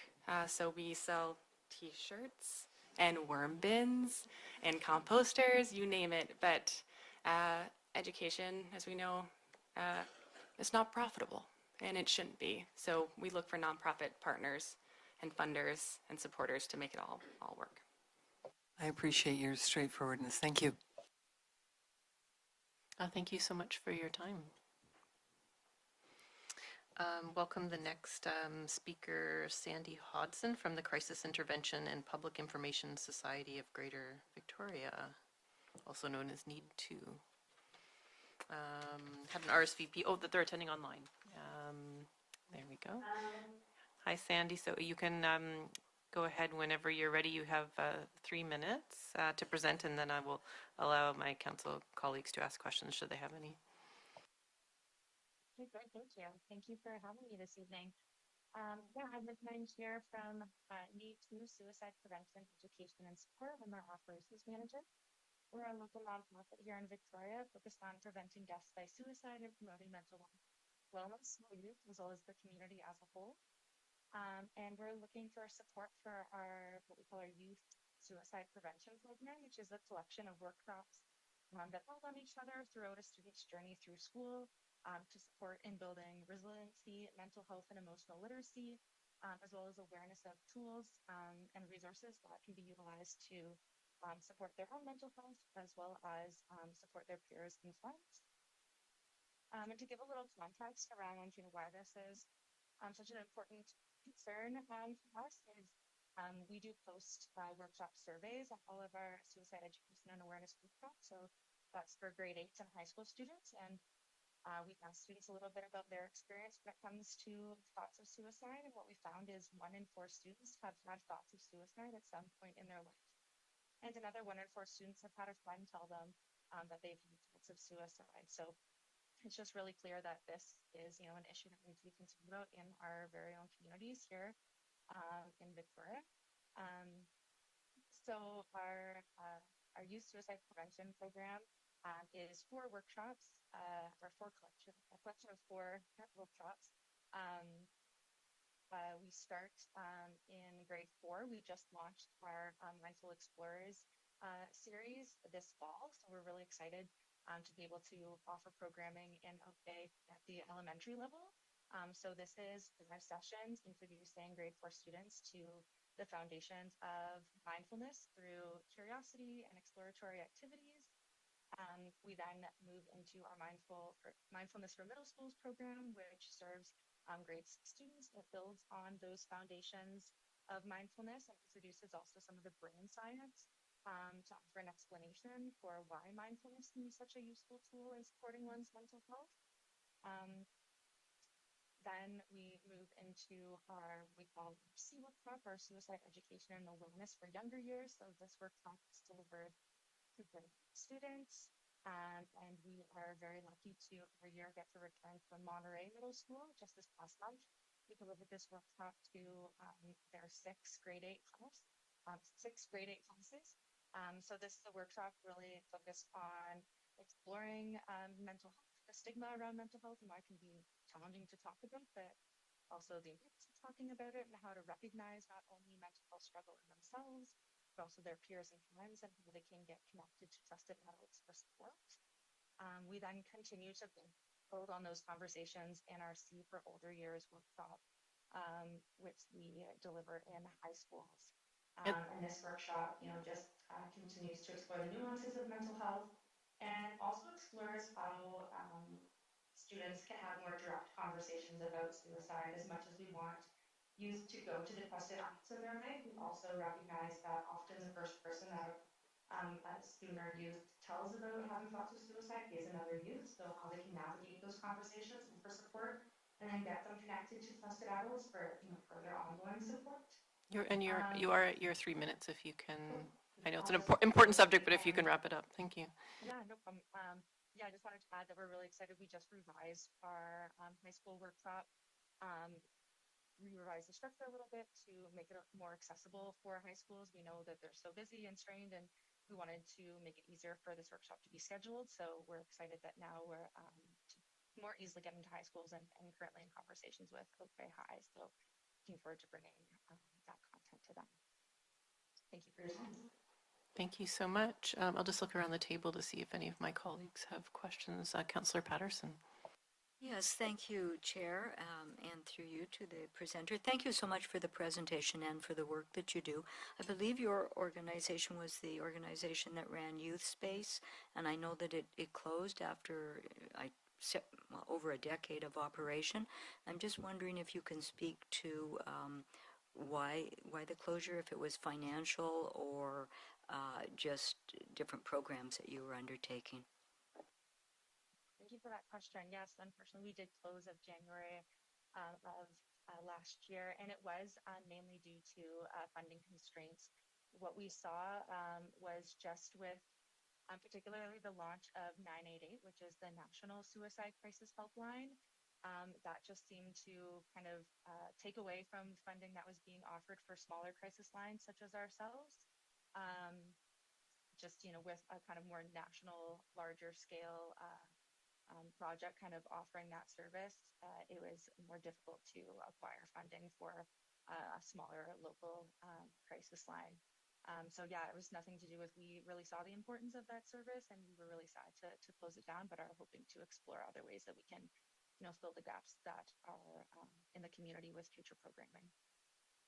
Thank you. Looking around the table, I don't see that there's any other questions from my colleagues, so thank you so much for your time. Really appreciate it. We're going to move on to a presentation from Lauren Charlton for the Oak Bay Lawn Bowling Society. I believe you're in person. Great, fantastic. Come on up, and you have 3 minutes to present. Afterwards, we'll have some time for questions. And if you can turn on the microphone, that would be great. Thank you.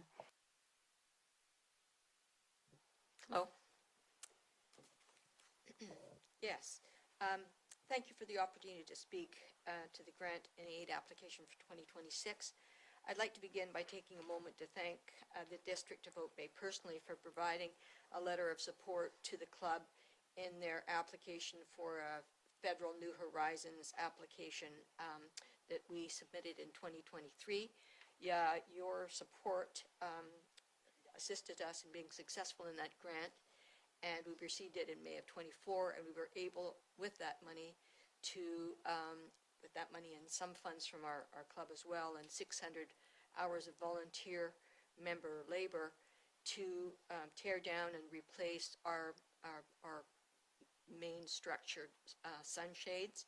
The project was completed with sturdy structures that the district's building inspector sort of did a double take at when he came to see the finished product because they were so sturdy. And he said that these will be standing for a very, very long time, well after my time and yours. So we were happy to hear that. So the sun shelters, those sun shelters provide shade between our two greens for east-west play, so they're in the center.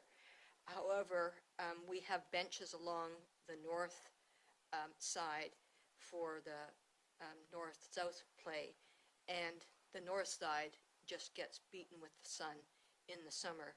And with increasing temperatures, heat domes, we recognize that we need to have more sunshades, but the permanent sunshades that we put up are well beyond our capability as far as funding.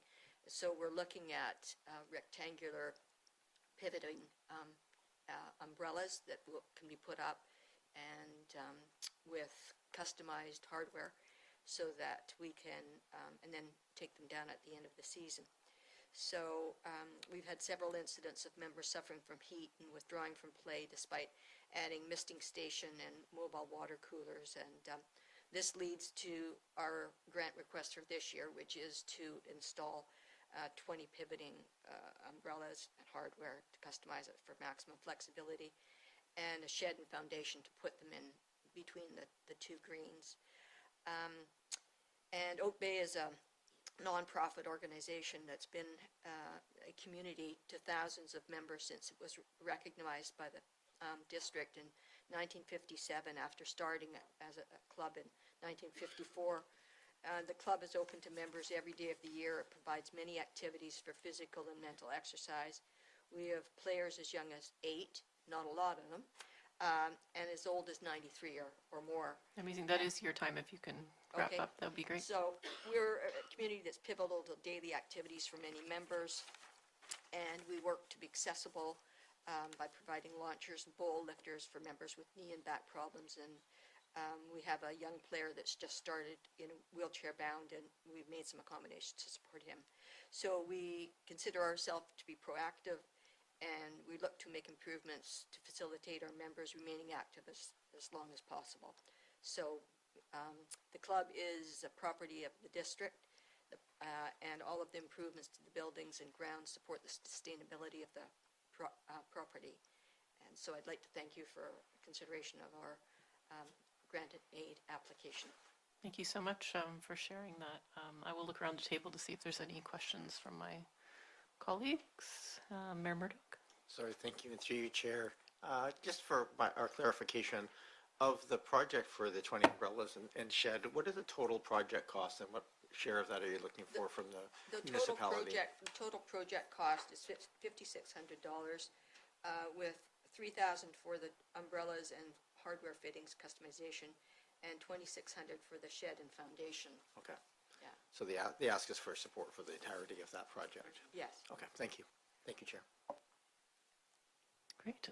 Seeing no other questions around the table, thank you so much for making the time today to come and share that with us. I really appreciate it. You're welcome, and as a footnote, I'd like to invite you to visit for a tryout or 3 at 6 p.m. on Friday nights from June till August. Fantastic, thank you. We'll be moving on to the next presentation, which will be Susan Hitchcock from the Oak Bay Parent-Owned Preschool. Hi, I'm standing in for Susan today. Fantastic. That's great, Morgan. Please go ahead and share. You have 3 minutes to make your presentation, after which we'll give an opportunity for questions. Thank you. Amavayuksa, I'm Morgan Moet, I'm Gitsan, and my name is Noxamai, Frog Clan, Wupsin Witsingyatli Kizuas. And I'd like to start by acknowledging the Lekwungen peoples, the sovereign people of this territory, whose legal and political authority we should always defer to. I'm a parent with the Oak Bay Parent-Owned Preschool, who I represent today, and which has been a part of this community for 50 years. We have good relations with so many of the groups that are presenting today, so I really hope everyone gets the support that they need. I'm a resident of Oak Bay, and I'm also a professor in the School of Child and Youth Care at UVic. More relative to the specific grant request, I'm a parent of a perfect 4, almost 5-year-old child with a physical and neurological disability who's impacted by the lack of accessibility equipment at the preschool. It's incredibly important for kids to feel included and seen in a classroom from an early age, and that's true across all intersections and identities of kids. And knowing that a space can, at the very least, accommodate children physically and emotionally is critical and life-changing for students as they enter preschool and primary school systems. Most commonly in schools such as ours, budgets are tight and parents end up supplying tools that their children need to succeed in the classroom. Alternatively, organizations such as Queen Alexandra's Center for Children's Health, which provide great wraparound supports for children, they loan accessibility supports on a case-by-case basis. And in the case that a student graduates the school, those supports must be returned to Queen Alexandra. So for example, right now we have a bathroom support stool. It's one of the only ones that adequately supports students or children like my own, but it also helps all the kids in school with stability, and that will have to be returned when my child graduates. So incoming students and their families have to start from scratch when it comes to advocacy and access.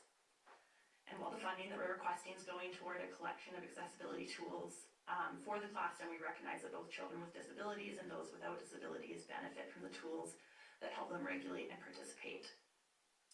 And access and inclusion should be the baseline in schools, and so for parents of kids with disabilities, advocacy is often a full-time job, and we don't believe that parents should have to advocate each year for themselves. We seek funding to support a base selection of accessibility supports, including equipment for calming and sensory area, that's including noise-canceling headphones, wiggle seats, fall risk mitigation, so cube chairs, sink stools, toilet steps with handrails, flight risk mitigation, so additional gating, and support a wage supplement.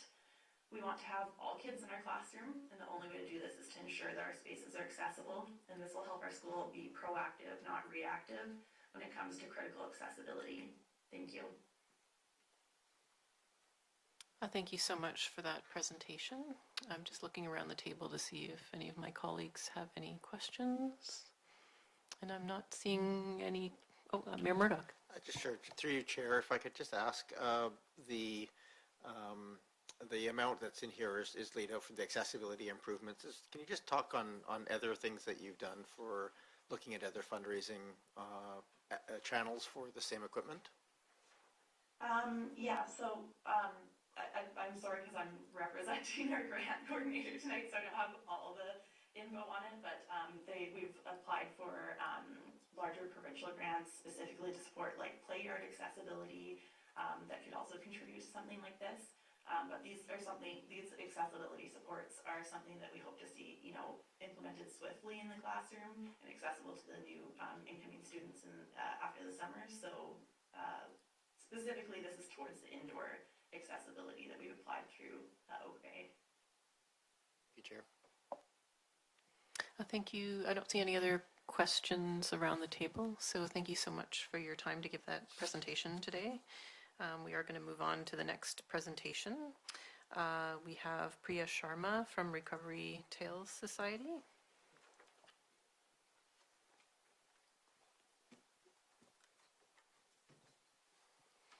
I just remind you have 3 minutes to give your presentation, and then we will have questions. Thank you. Thank you. Good evening, Mayor, Council, and Oak Bay residents. Thank you for the opportunity to speak with you all this evening. My name is Kaylee, and I'm here with Priya, and together we're the co-founders of Recovery Tales Society, which is a local nonprofit based in the region that supports residents across Greater Victoria and Vancouver Island. Our work addresses a very real but often overlooked barrier to accessing care, and that is what happens to an individual's pet when they need to access treatment, hospital, or crisis supports. For many people, especially those living alone and experiencing vulnerabilities, a pet is not just a companion. Pets are family, emotional support, routine, and sometimes the only stable relationship that somebody has. When there is no safe option for pet's care, people may delay seeking help, decline treatment, or leave services early. Recovery Tale exists to remove that barrier. We provide short-term transitional pet care, including foster placements, food, supplies, and emergency vet support for individuals who are accessing mental health and substance use services, experiencing hospital stays, and seeking safety during crisis situations, including intimate partner violence. By caring for the pet, we allow individuals to focus fully on their safety, stabilization, and recovery. We really do think that the work that we do supports Oak Bay's commitment to community well-being and prevention. When barriers to care are reduced, people are more able to access supports early and transition forward safely. That helps reduce strain on emergency services, hospitals, shelters, and other systems as well. Recovery Tales operates as a trauma-responsive and volunteer-led program. Our foster caregivers are carefully screened by both me and Kaylee. We work closely with treatment programs, providers, social workers, as well as frontline workers to ensure placements are appropriate, safe. All decisions are guided by dignity, consent, and accountability. Although we are in really early stages of growth, we've actually just started operating in January, we've had significant demand for support. Referrals are coming in directly from frontline workers, treatment programs, as well as self-referrals. Our current capacity is quite limited, not because of need that exists, just because of funding. Tonight, we are humbly requesting for Oak Bay District to help support in covering food costs, vet costs for animals while they're in our care, support safe and timely placements for anybody who's navigated addiction or has a loved one navigating addiction really understands that timely placements are quite important. And both of us are really passionate about ensuring that this program remains free and accessible for all that need it. This funding will allow us to respond to all of the referrals more quickly, support additional placements. We've actually already placed 7 animals since we opened in the beginning of January, and also strengthen community partnerships, which is quite important for grassroots organizations like ours. And that's your 3 minutes if you want to wrap up. Perfect. We're really wanting to thank you for your time and consideration, and we really hope that you're able to consider a request. Councillor Braithwaite. Thank you. Thanks for the presentation. It's a great thing that you're doing. I thought there was another organization in town that did something really similar to you. Do you know of another organization that has a similar mandate to what you're doing? The organizations that are supporting community right now are specifically the SPCA program. They have a 2-week onboarding program for anybody experiencing displacement, as well as any other service needs. I believe there are certain organizations that are doing this off the side of their desks that provide primary mental health and substance use treatment supports. We're the first organization on Vancouver Island, and we actually would even say Canada, that is primarily focusing on pet services and centering our care around pets. Mayor Burke. Sure, thank you, through you, Chair. Is it possible, I wasn't entirely clear in the materials, what is the geographical area that you are targeting for your supports? Yeah, so originally we were just targeting Greater Victoria because we were just opening our operations. At this time, we are serving all of Vancouver Island. We're hoping to expand to BC and eventually go all the way to Canada, all over Canada. We have had some requests in Vancouver who are wanting to kind of take our services and expand there. Thank you for that. Thank you, Chair. Okay, I'm not seeing any more questions, so thank you so much for your time tonight. Appreciate you the so much. presentation. We're going to move on to the next presentation, which I believe will be online. It would be Katie Keats for the Surfrider Foundation of Canada. Hello. Welcome. Thank you for joining us. Thanks. Yeah. You have 3 minutes to make a presentation. Yeah, go ahead. Have whenever you're ready. I'm pretty sure that you are sharing, or I can share it. There we go. Here we go.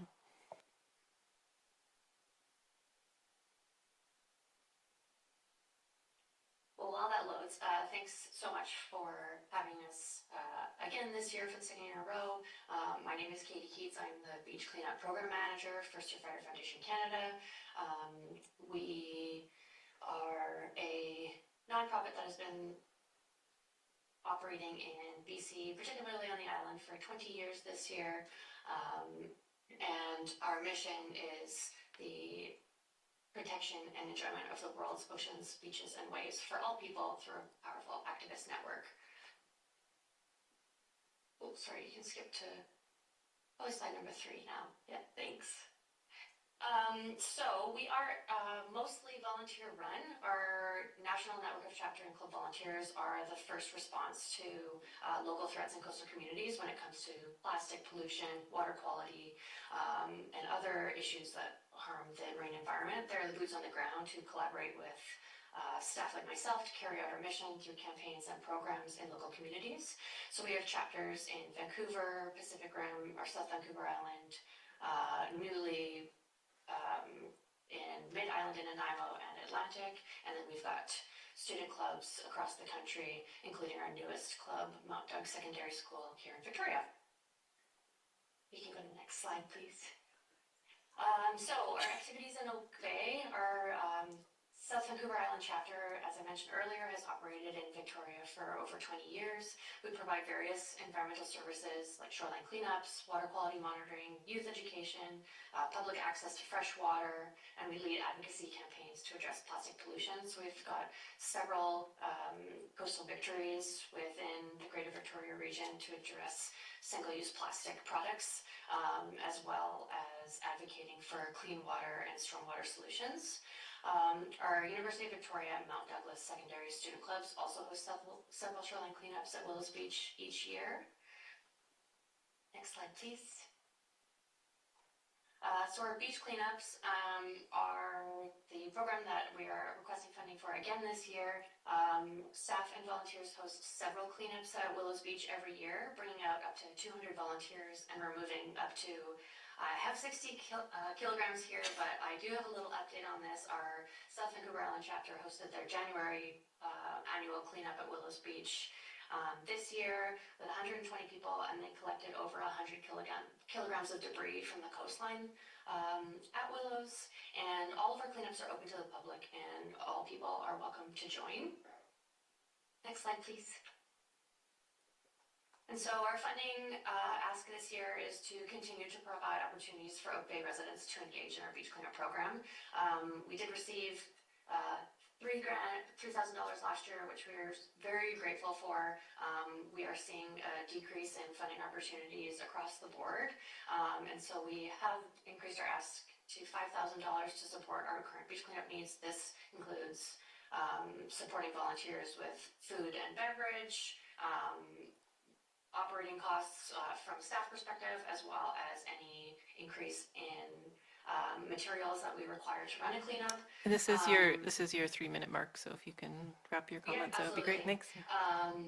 And of course, data collection and management. So all of the data that we collect from all of our cleanups help to influence our advocacy campaigns to ensure cleaner waterways and coastlines for everyone. And I think that might actually be my last slide. Yes, so thanks very much for your time and consideration. We appreciate the support. Thank you, Katie. Thank you so much for that presentation. And before I go to questions, I just need to make an apology to Mike Manhouse, who's been patiently waiting online, and I accidentally skipped over you because I crossed your name off earlier. So I promise you will be next. Just looking around the table to my council colleagues to see if there's any questions on the Surfrider Foundation Canada. I'll start with Councillor Braithwaite. Thanks so much, Chair. And through you, I just wonder, I was looking at your application package, and I'm just wondering, are there financial statements that you could send along to be added into the package? I saw your budget, but I didn't see any financial statements, so thank you. Thanks. Yeah, absolutely. Mayor Murdoch? Sure, thank you. And through you, Chair. I was just lacking a little bit of clarity in the financial statement that was provided, because it looks like there's some revenue here from some sponsorship and some foundations, and then obviously expenses totaling $5,000. But it's not clear whether the revenue side of that equation is entirely related to the expenses in Oak Bay, or if that's total revenue and total expenses between those two. Maybe just a little bit of clarity on that. Yeah, this is specific to Oak Bay, so we actually, the expenses that we carry to run cleanups in Oak Bay on an annual basis is around $9,000. But understanding that, there are many applications in, and we have received, luckily, some funding from local sponsors this year. So those, basically it's broken down into what it costs per cleanup and how many cleanups we run per year. So everything is Oak Bay specific. Okay, thank you very much. It's not entirely clear from the report that that's the case, so I appreciate the clarification. Yeah. Thank you. Just looking around the table, I don't see any further questions. So thank you so much for making your presentation. And I would just like to move over or back to Rewired Recovery Foundation. Thank you so much for your patience, Mike Manhouse.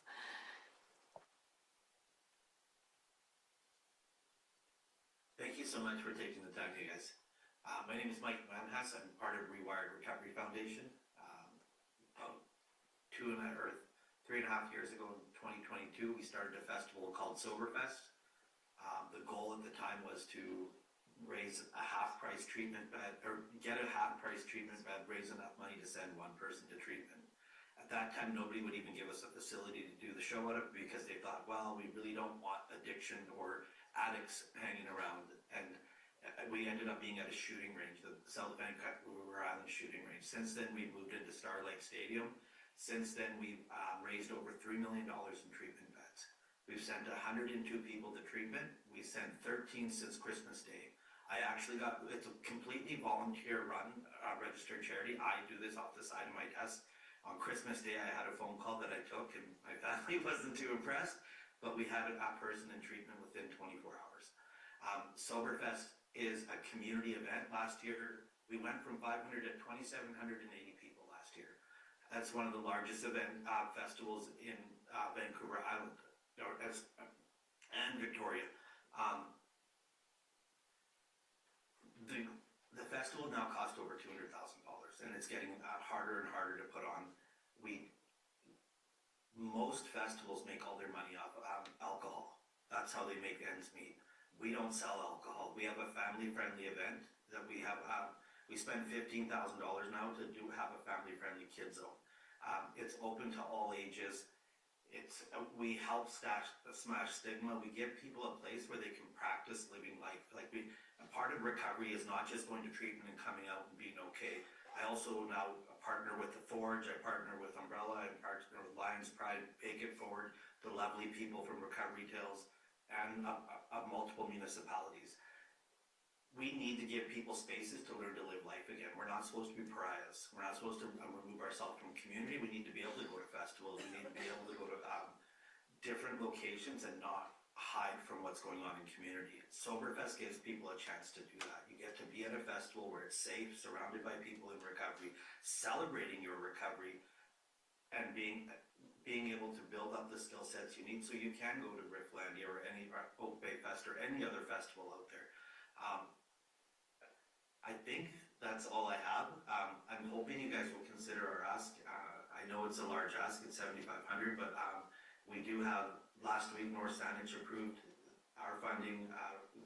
Langford has given us, I think, $12,000 now, and I have applications into every municipality. I think the biggest thing we want to do is this isn't the disease of addiction isn't, it doesn't discriminate. It's in all of our communities, and if we were all to come together as the capital region, we can actually continue to make a difference. So thank you for taking the time and coming back to me. Thank you for sharing the important work that you do. Just looking around the table to see if any of my colleagues have questions about your grant and aid application, and I'm not seeing, Councillor Green. Thank you. And through you to Mr. I'm sorry. No, thank you. I just wanted to ask you if you also receive any assistance or financial support from the province, specifically the Ministry of Health and Mental Health. So thank you. I think you all have the same experience I have with the ministry and with the province. It's not, they have a Creative BC grant, and because we don't make a profit, they don't give us the grant. It's meant for festivals, it's meant for concerts, but it's meant for places. If I was a private entrepreneur, I would get it. But because we're doing this as a volunteer organization, a charity, that's 2 years running, they've denied us. My blood boils when I think about it, because, like, what better thing to fund? And yeah, no. Unfortunately, they show up to do photo ops, though. Thank you, and I sympathize, Mr. Manhas. Thank you. I don't see any other questions around the table. Thank you so much for your time today. Really appreciate that. We're going to move on to our next presentation, which is Water is Life, Oak Bay High, and we have Ali Goodfellow and Derek Shrubsole. It's actually going to be Allison Hayes.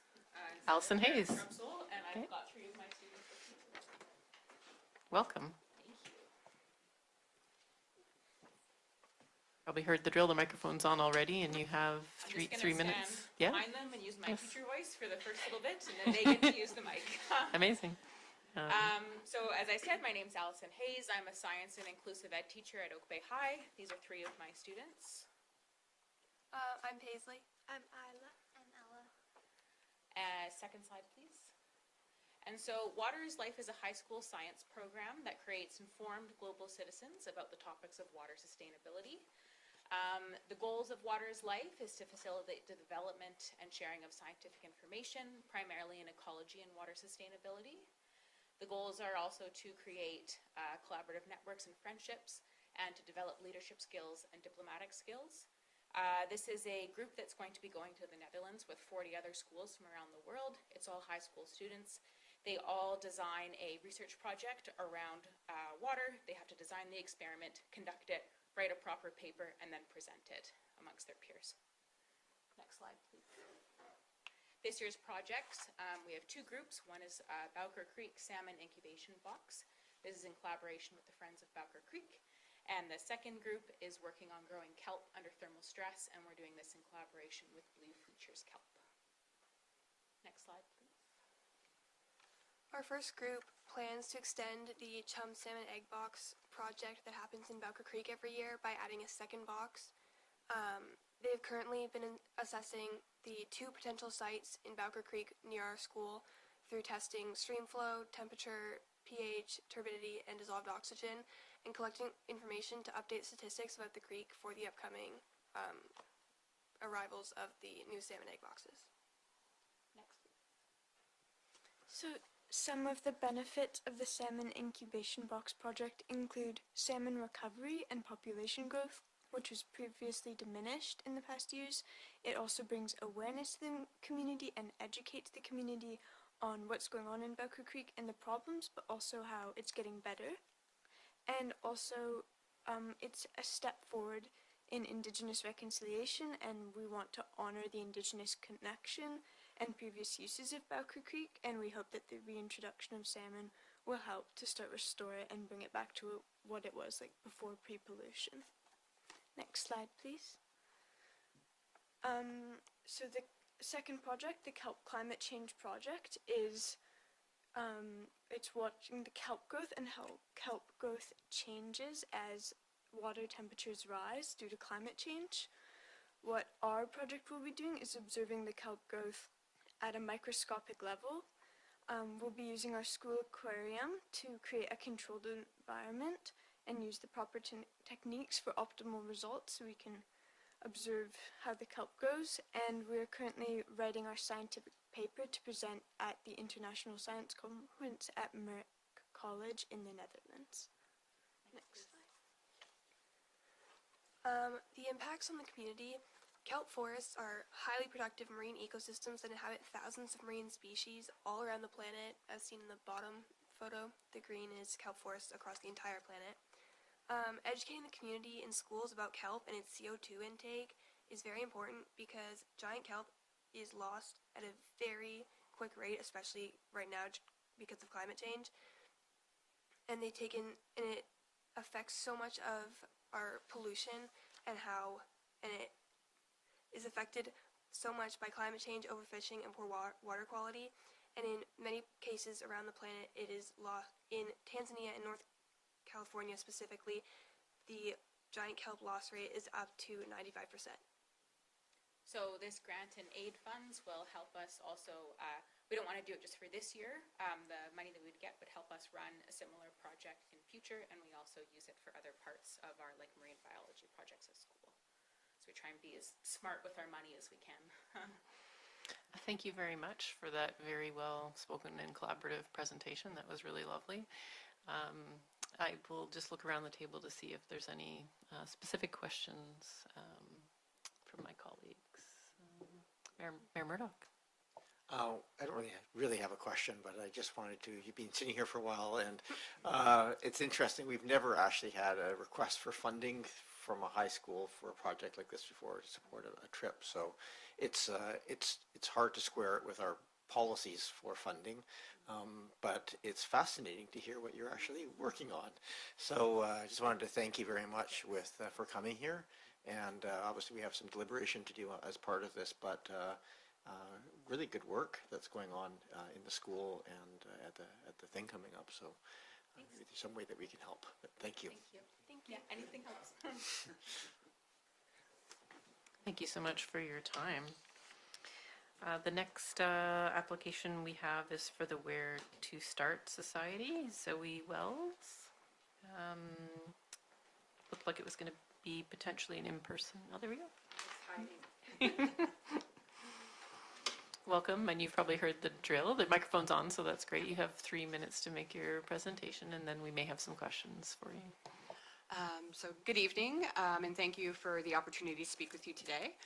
Where to Start is a registered Canadian charity based in Greater Victoria, and we support self-identified women and gender diverse individuals on their journey towards stability, independence, and confidence. Our work reduces barriers, restores dignity, and strengthens community participation. The Care For You program provides essential personal hygiene packs to vulnerable women and gender diverse individuals across our region. Each pack includes soap, shampoo, conditioner, body wash and lotion, toothbrush, toothpaste, dental floss, deodorant, lip balm, and period products when needed. These are distributed to our clients and through partnerships in our communities, supporting women fleeing domestic violence, transgender and gender diverse individuals, low-income seniors, newcomers to Canada, individuals re-entering the workforce, and people who are unhoused or living with mental health or substance use challenges. The growing need is that since 2021, Where to Start has experienced over a 200% growth in demand, and we continue to see this increase every year. The Care for You program now distributes over 1,400 hygiene bags annually, and what we see daily is that women are disproportionately affected by the current economic climate. In many households, women are making the purchasing decisions, and they are often the first to go without so that their children and loved ones can be cared for. Hygiene items are quickly and quietly sacrificed. We regularly meet women who have not purchased deodorant in months, who are stretching a nearly empty bottle of shampoo, and who are choosing between period products and groceries. A quick story from our boutique is recently a client broke down in tears when we handed her a Care for You bag. She told us she had been using her young son's old toothbrush because she could not justify buying one for herself. She kept saying, "Now I have my own." It was a simple toothbrush, but to her it represented dignity, worth, and being cared for. And this is not an isolated moment. We see this every week. So with the demand continuing to rise annually, municipal investment would allow us to stabilize and expand the essential program. City funding would directly translate into basic hygiene support for residents experiencing vulnerability within your municipality. The Care for You program is more than a hygiene bag. It is a mother having her own toothbrush, its dignity restored, confidence rebuilt, and care during crisis. So with your support, we can ensure no one in our community has to go between caring for their children and caring for themselves. Thank you for your time and consideration. Thank you so much, and for your patience all night and for making that great presentation. I'll just look around the table to see if there's any questions, and I'm not seeing any questions. So, Councillor Green, did you have a question? No. Oh. No worries. All right. Thank you so much. Thank you. Appreciate your time. I'd now just like to reach out and see if I missed anybody. That was my yes. So I apologize. I didn't have you on my RSVP list. So.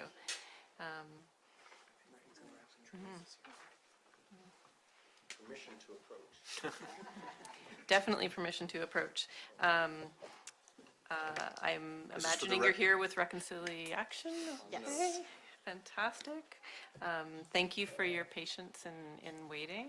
You're probably wondering when I went through the R's why you didn't come up. We sent a flurry of texts and we figured out why. We are delighted to have you here and to hear your presentation. Thank you for being here. I'm Sarah Fanning. I'm from Oak Bay United Church. This is Craig Hebert from St. Mary's Anglican Church. We're both part of Reconciliation Oak Bay Network. Craig is one of our co-chairs. First of all, we want to thank Florence Dick, Knowledge Keeper and Elder of the Songhees Nation. You have very graciously worked with our groups as we have sought guidance and direction for the Lekwungen these past years. Thank you. Thank you too for Council for allowing us the chance to talk tonight in support of our request. We want to create an ongoing Sanaya speaker series as one of the ways to honor our commitment to establish a new relationship with the Lekwungen people and nations when the Sanayath pole was first raised a little over 10 years ago. Snoyoth was raised in front of Oak Bay High School and then formally dedicated and blessed in a ceremony on November 2015. I can believe it's been that long. The ceremony was witnessed by the chiefs of Songhees and Kusepsum nations, elders, government, school district officials, and hundreds of community members. As you know, Snoyoth means spreading good energy in the Lekwungen language. The pole was designed by Songhees master carver Butch Dick and carved and named by his late son Clarence. And as a collaborative effort of community, education, philanthropic, and local government partners, the pole was recognized at the time as a symbol of the commitment by all the residents of Oak Bay to use good energy to work together to build strong relationship, a new relationship, and more just future with the Lekwungen, the Songhees, and Kusepsum. Our network itself was founded in 2021 by only 3 organizations, in order to forge relationships with the nations and to take concrete actions to advance reconciliation in our community. And since then, those 3 organizations have grown to 12, representing over 5,000 residents of Oak Bay.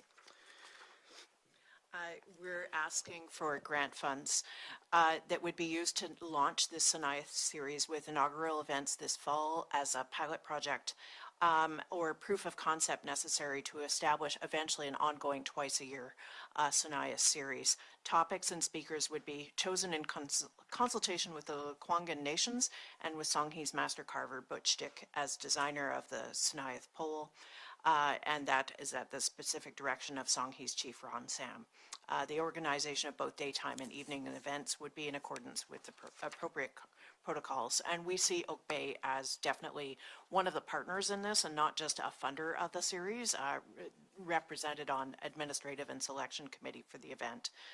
It would be used to promote the event and compensate Indigenous participants. Oak Bay High is providing the community theater and tech support as an in-kind contribution. We've already received donations from a community member and the value of in-kind contributions of time to this initiative from Reconciliation volunteers we've conservatively estimated at $15,000. It's really important for us to do this work in a good way. The proposal for this series has been in process over the last at least a year and has received positive responses from the chiefs and councils of both nations, who very generously granted us time during the last year to meet with them. The funding of the series this fall would allow us to return to those nations with some concrete means to be able to make it happen and proof of the seriousness of our intent as a community.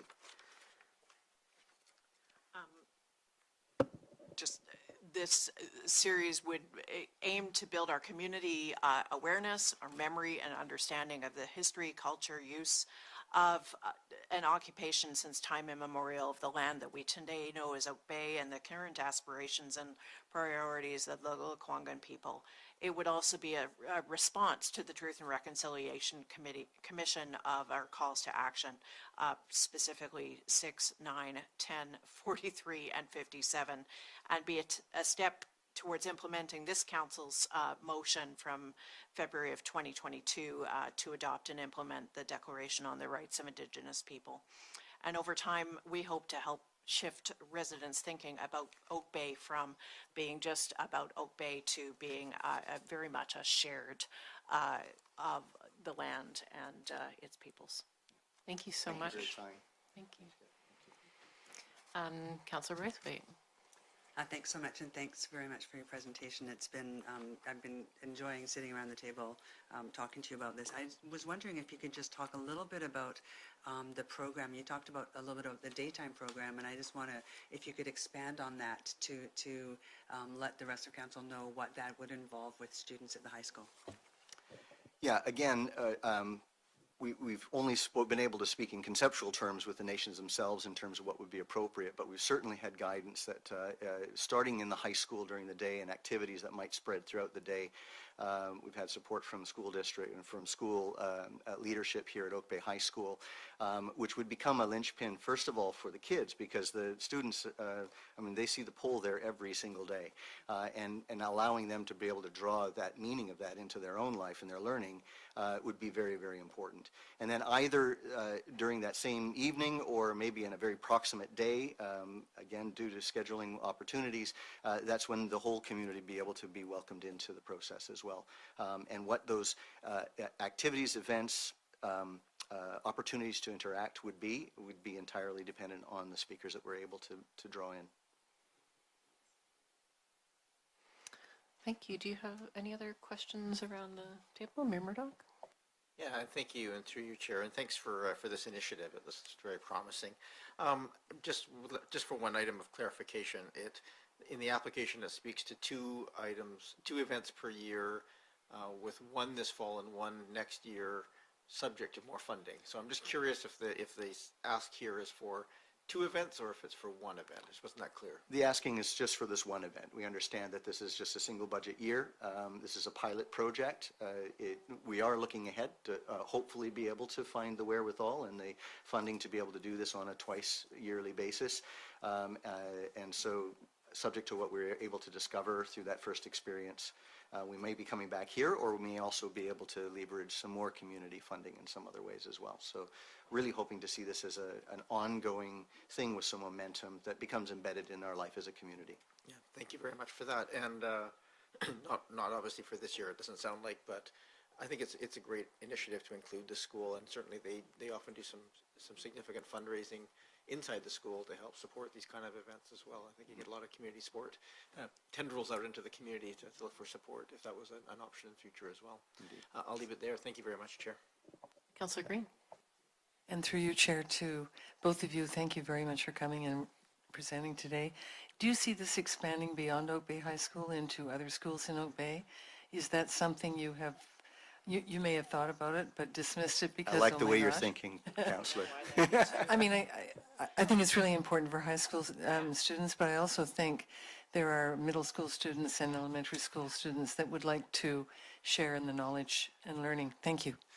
I would, just in answer to that, Councillor, not specifically in this process, but although this could expand into that kind of a direction. However, our network has also been working, some members of our network have been working in terms of, I think as you know, a reassessment of some of the plaques and some of the physical locations.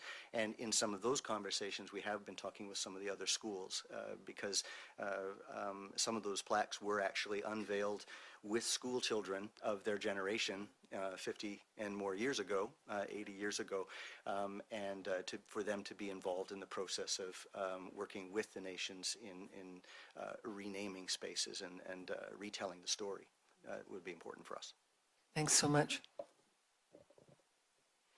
Seeing no other questions around the table, I want to thank you particularly for sharing the process of how this project has come together, and I think it's a great reflection of so many of the presentations we heard tonight about how much work goes into these things, and you just can't put a dollar on that at the community building that happens while you're even coming up with the project. So thank you. Appreciate it. Thank you for your patience. Thank you. Yeah, I'm just going to do Is it Vancouver Island Trail is outside? yeah, I'd like to welcome anybody else who hasn't given a presentation yet, who may be waiting in the wings. We'd love to hear from you.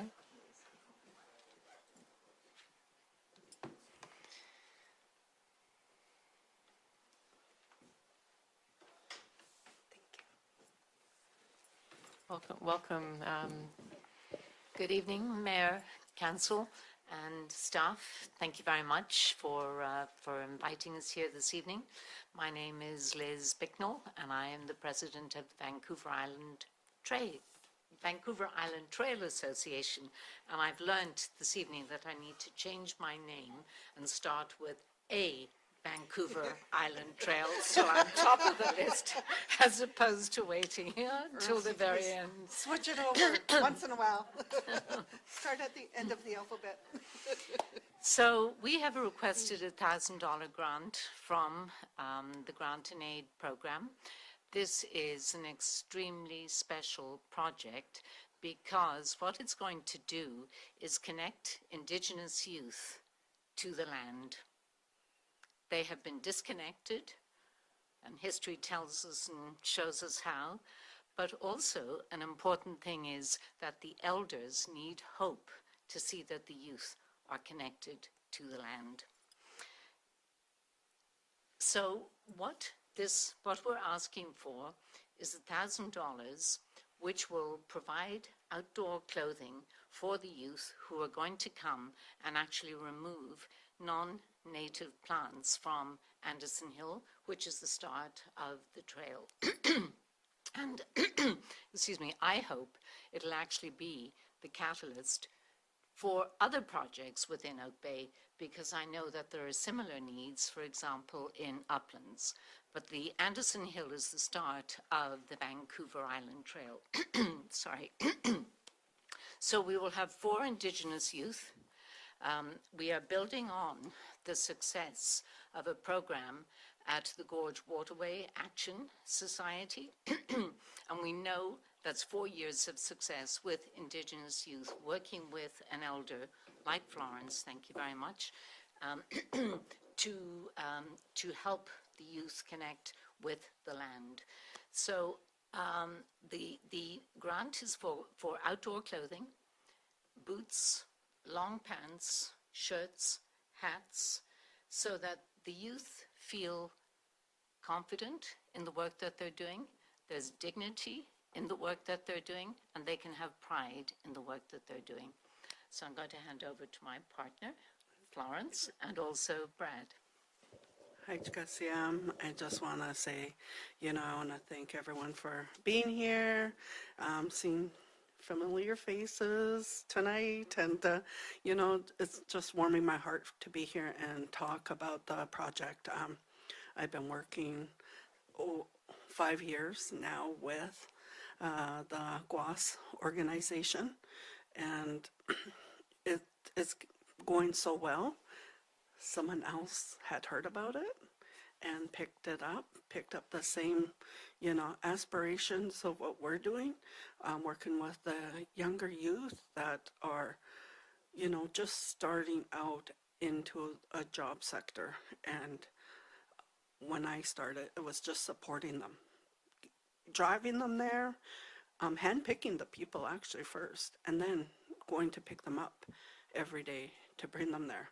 Because a lot of people are not aware of how hard it is to come out of your community and be present and being there in the moment of learning and understanding what the land was before settler time. That's a real big ball to swallow and understand. So I, really strive to get this program going for our community. So the funding is just not sitting there. So we've been successful for 5 years of getting 4 students every year committed. And yeah, it's not perfect. It does have its flaws. Some of the students don't come out, but it's a restart button. And that's what we say. Let's restart it and come back, because it's still going to be there tomorrow. And a lot of younger generation think that they're just, going to get fired because they never showed up. They're not, ready for that big step. So, we really talked about that struggle and just showed them more support, more love, more confidence that they can just do it the 8 weeks. So we restart the button for those youth, and they come back. If they missed 4 days, they think, oh my God, I got fired. We don't look at it that way. We just say, let's restart and let's come back and let's start again. And it's been really successful. We've had, a lot of younger youth waiting to be in this program and wanting to join. Some of the kids already starting to hear about it, and bringing them outside of GWAS now, outside of Gorge, into Uplands is even a stronger connection that we can bring to them.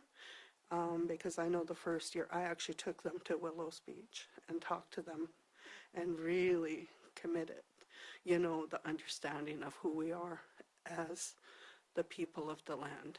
So, hi, Ichka.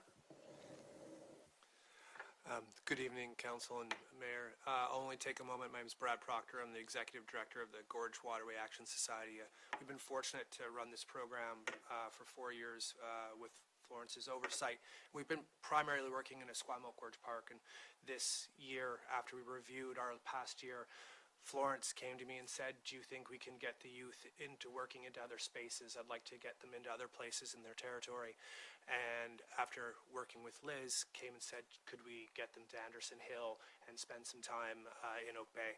Yeah, and so we're here to ask for your support to help do that. And we have the rest of the pieces of the puzzle put together, and we'd like to spend some time at Anderson Hill this year with the Indigenous youth. We'll also bring our restoration team as well, and Florence helps us with other Indigenous knowledge holders, including restoration experts who come and guide the work that we do. Thank you. Thank you so much. I want to just thank you for sharing your passion and relationship building behind this project, because I feel like it is such a beautiful moment to close our grant and aid discussions, to really talk about why we're doing this around this table, and why we're leveraging like this amazing passion that individuals have to make a difference in their community. And I really hear that today, everybody's hearts in that sharing. So thank you. I'm going to look around the table, and Councillor Braithwaite looks like they have a question. Thank you so much for presenting. That's wonderful. And I love the trail. I know that it's the beginning of the trail to go all the way up Island, and one day I will hike that, I promise. I was just wondering, have you been, I know that you know our Director of Parks, Rec and Culture, and I'm wondering if you've been in contact with him to see what help perhaps can come, because I know we have some groups that already work at Anderson Hill, and maybe there's some synergy there. So I'm just doing that so that you maybe know that you can maybe work together on some stuff as well. So. And I have had the pleasure of working with Chris Hydlade, who's been fantastic, and I understand he's spoken to you as well about it. What I wanted to say as well is this gives Oak Bay an opportunity for really being leading edge, because with Florence's help, she has said to me that she will connect me with other leaders in First Nations communities, that the trail runs up and down the island. So this is a real opportunity for Oak Bay to shine, and if it works here, it'll work anywhere.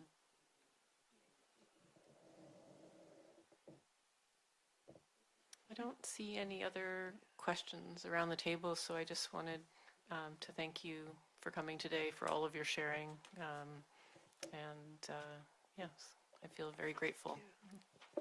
Thank you very much, and thank you for the work that you guys do. I'm just going to put one more call out in case we've missed anybody still on the presentation. So I'm looking online, and I don't see any hands up, and I'm looking around the room. You're welcome to go, but you're also welcome to stay for our preliminary budget discussions. Yeah, see? I know.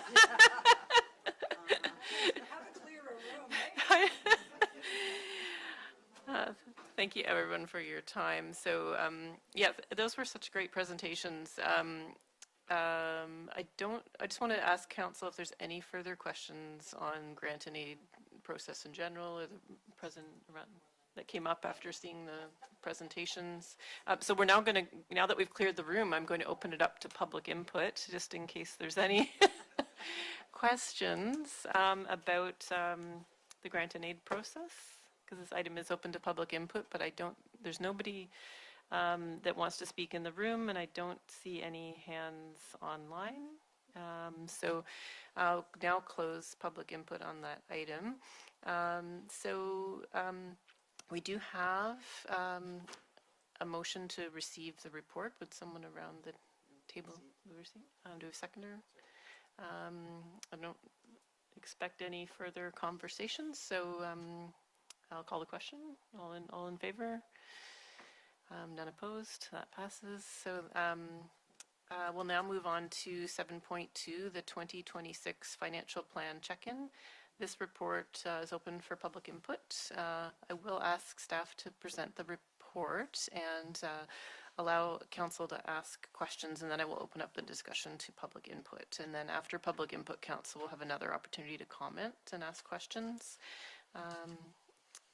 And anticipating we would love to hear feedback from everyone on this item. I will probably proceed as a roundtable when we get to that point. So, Director LaChance, would you like to give a brief summary of the report?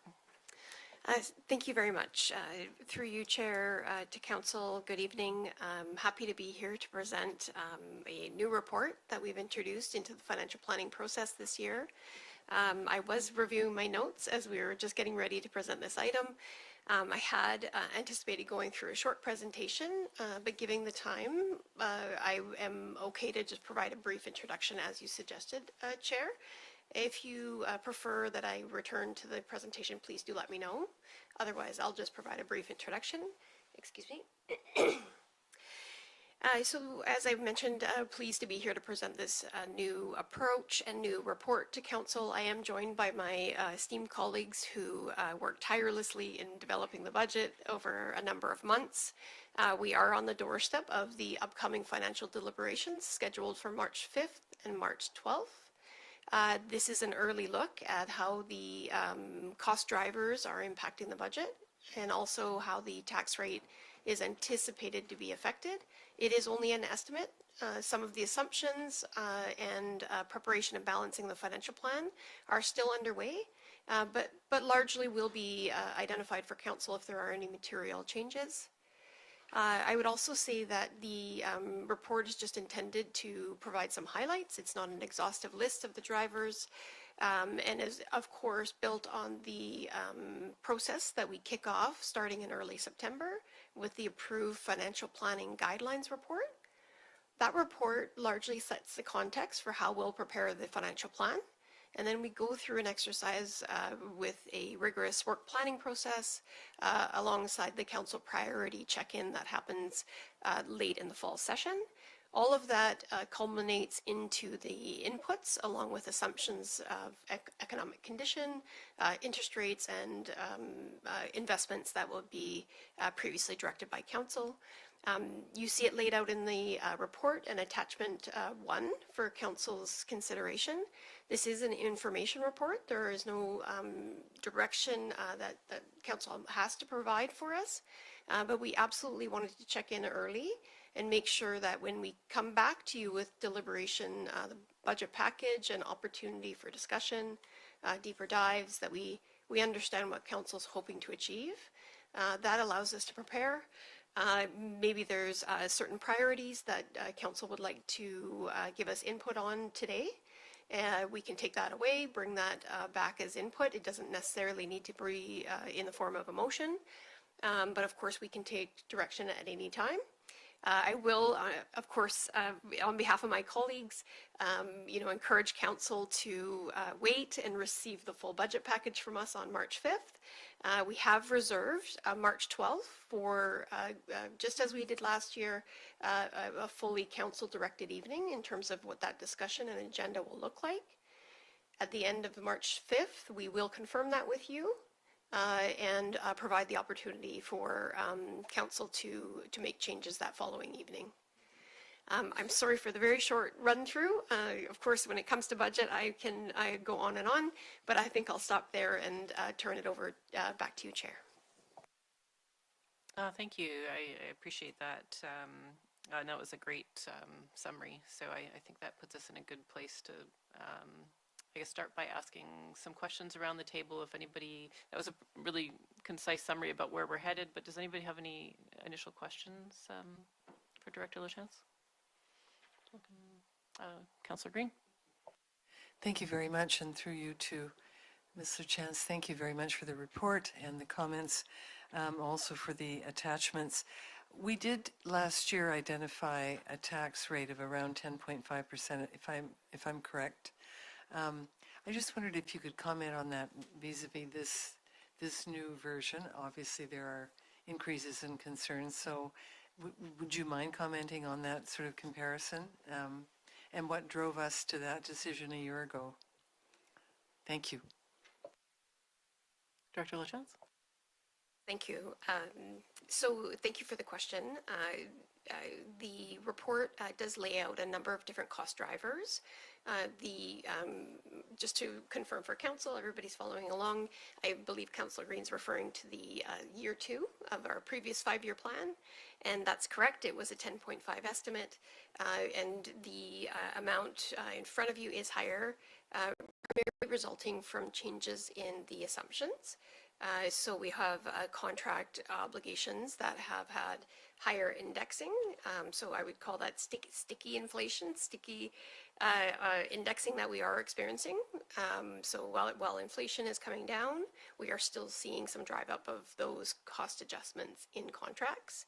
And then also anticipating labor settlement rates that affects, as well as benefit rates. And so we have seen insurance providers for our employment, health and dental insurance rates increasing as well, beyond those inflationary effects we would have previously forecasted. I appreciate that. Thank you. Not seeing any other questions at this point. I think I will open it for public input in case there's anybody online or in the room that would like to speak to the project. Not seeing any hands up online and not seeing anyone in the room that would like to speak to the project. So I'll bring it back here to comment, and I would suggest maybe we just do a round table so that we can give staff as much information as possible about any supporting material we might need when we come back to this later this month. So I will go counterclockwise, but if you don't have anything to say, I'm not putting you on the spot, Councillor Appleton, but I'll let you begin if you have any just general comments about more supporting information that would help you to make decisions that we're coming up to, or anything really high level, especially if I think what I heard from staff was it'd be useful if we're really wanting to have a particular target in mind to reduce taxes to residents, that now would be a good time to voice those kind of big picture ideas to staff. Thank you. Thank you, Chair, and I appreciate those comments, those preliminary comments and those introductory comments. They're very much in line with my thought process with respect to the budget this time around. I think that, you know, as per the comment that was already made about sort of an already significant number getting that much larger just due to any number of different drivers. This is essentially what if all of the components that are laid out in this initial projection were supported, it is my view that this is a long-term untenable number for the community. It's brought about by a number of factors. All of the things that are presented in this initial projection are valid and reasonable, but the concept of coming to the community and presenting double-digit tax increases year over year that are caused by many, many decades of deferred work are, in my view, untenable. Now is the time. We've really hit a juncture here. This is coming down to my 8th year on council. We've hit a juncture now where we really need to have, and council has heard me speak to the concept of levels of service many times before. Now is the time to wrangle with the idea of levels of service. Fundamentally, funding is a governance decision, and I think we're at a significant juncture and an inflection point here for council with respect to funding. So I am of the mind that we need to have that discussion. I'm really appreciative, I'm extremely appreciative of staff in presenting this initial projection, because Chair, I will be interested, I will allow others to speak, but I have a couple of suggested motions that will prescribe certain targets to be met, and asking staff to take some work away to provide some projections and some service level impacts associated with certain tax rates. So I'll present those at the appropriate time. Thank you, Chair. Thank you for that feedback, Councillor Watson. I don't really have anything to say or any questions to ask at the moment, but I guess I would say that I was struck when we had our presentation from GVPL today, that they come with, again, an increased budget, a significant percentage, and just reflecting on the fact that they have a very constrained and circumscribed level of service, what they do, and we have to do so much more than that in terms of what we deliver as a municipality. So I guess that's not to downplay at all the service they're providing, but it just speaks to the complexity of trying to manage in an inflationary environment. I'm just really struck by how much of what is even presented in the sort of already being considered by council thing is really beyond our control and sort of just provided to us as what's required to meet obligations we have. So I think we're in a really difficult place this year, and I'm looking forward to hearing what Councillor Appleton has to suggest. Councillor Green. Thank you, Chair, and I appreciate the comments of my colleagues. I am very concerned about the projected tax rate at 13 point whatever it was, I'm sorry, percent. My screen went dark for a minute. The projected is 11.3%. Sorry, Chair, for jumping in. Right, 11.3. But I am concerned about another double-digit increase. I think most taxpayers are concerned. I think we have some really hard decisions to make this time. And I agree with Councillor Watson. It's a very difficult and challenging time. The provincial government announced their budget, I think it was yesterday or today, and that was a bit shocking. So there is no magic wand here. We're not going to get help from the province, clearly. And I think we have to be very, very cautious about what decisions we make, but we also have to be very cautious about how much we're going to ask taxpayers to take on this year. So those are just my comments. Thank you. Thank you. Councillor Patterson. Yes, thank you, Chair. And yeah, I guess, I certainly echo the comments around the room. I think certainly, first off, I think it's really important that if we have a 5-year plan, that we stick to the plan, and if we decide to do something different, then we need to have a very good communications plan as to the rationale for that. And so, I don't think the double-digit year-over-year is going to go forward. I think that certainly when I start looking at some of the budget package, I will be considering that where in the past we have estimated perhaps grant funding for some items, especially capital projects, and I think that will not be a viable stream going forward, based certainly on any grants that we might have been hoping for the from the province. So other than ones that have already been secured and we will be guaranteed the funding for, I think it would be not a good concept to consider, well, we could get grants for that. I think we should be doing it on the basis of we will very likely not get grant funding. And one thing that I did notice going through some of the survey responses is that only 42% of the survey responses indicated good or very good value for taxes. And so I think that is something that certainly as a council and the staff, we should keep in mind, because that could be perception as well as reality. And again, that brings me back to improved communication on the breakdown of where all of this is going. We know, a lot of people, they see that they receive their tax bills and they attribute it all to what we are doing here at the council table, and yet we all know that we are not.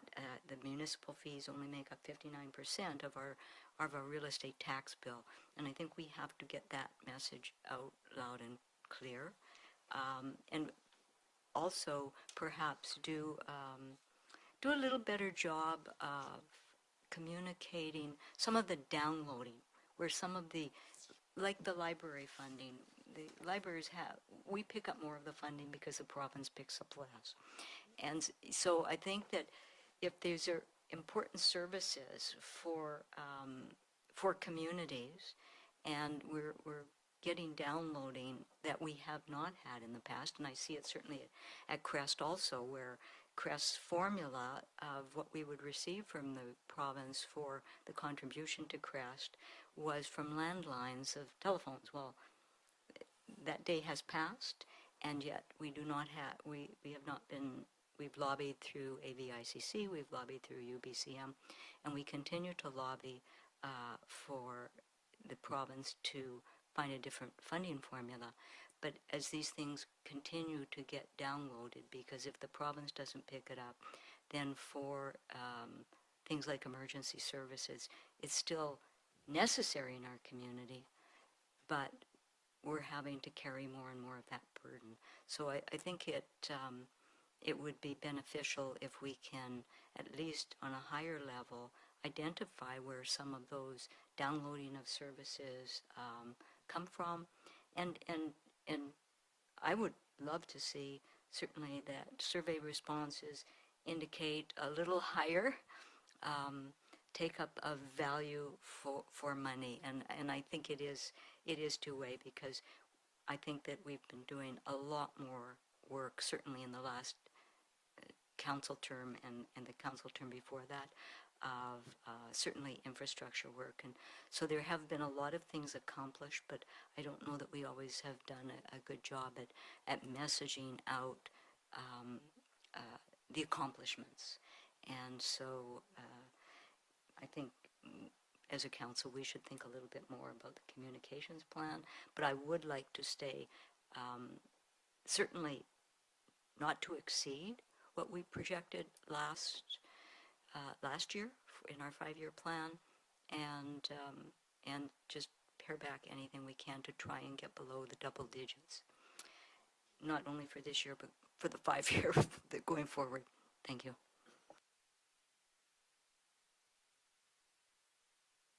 Mayor Murdoch.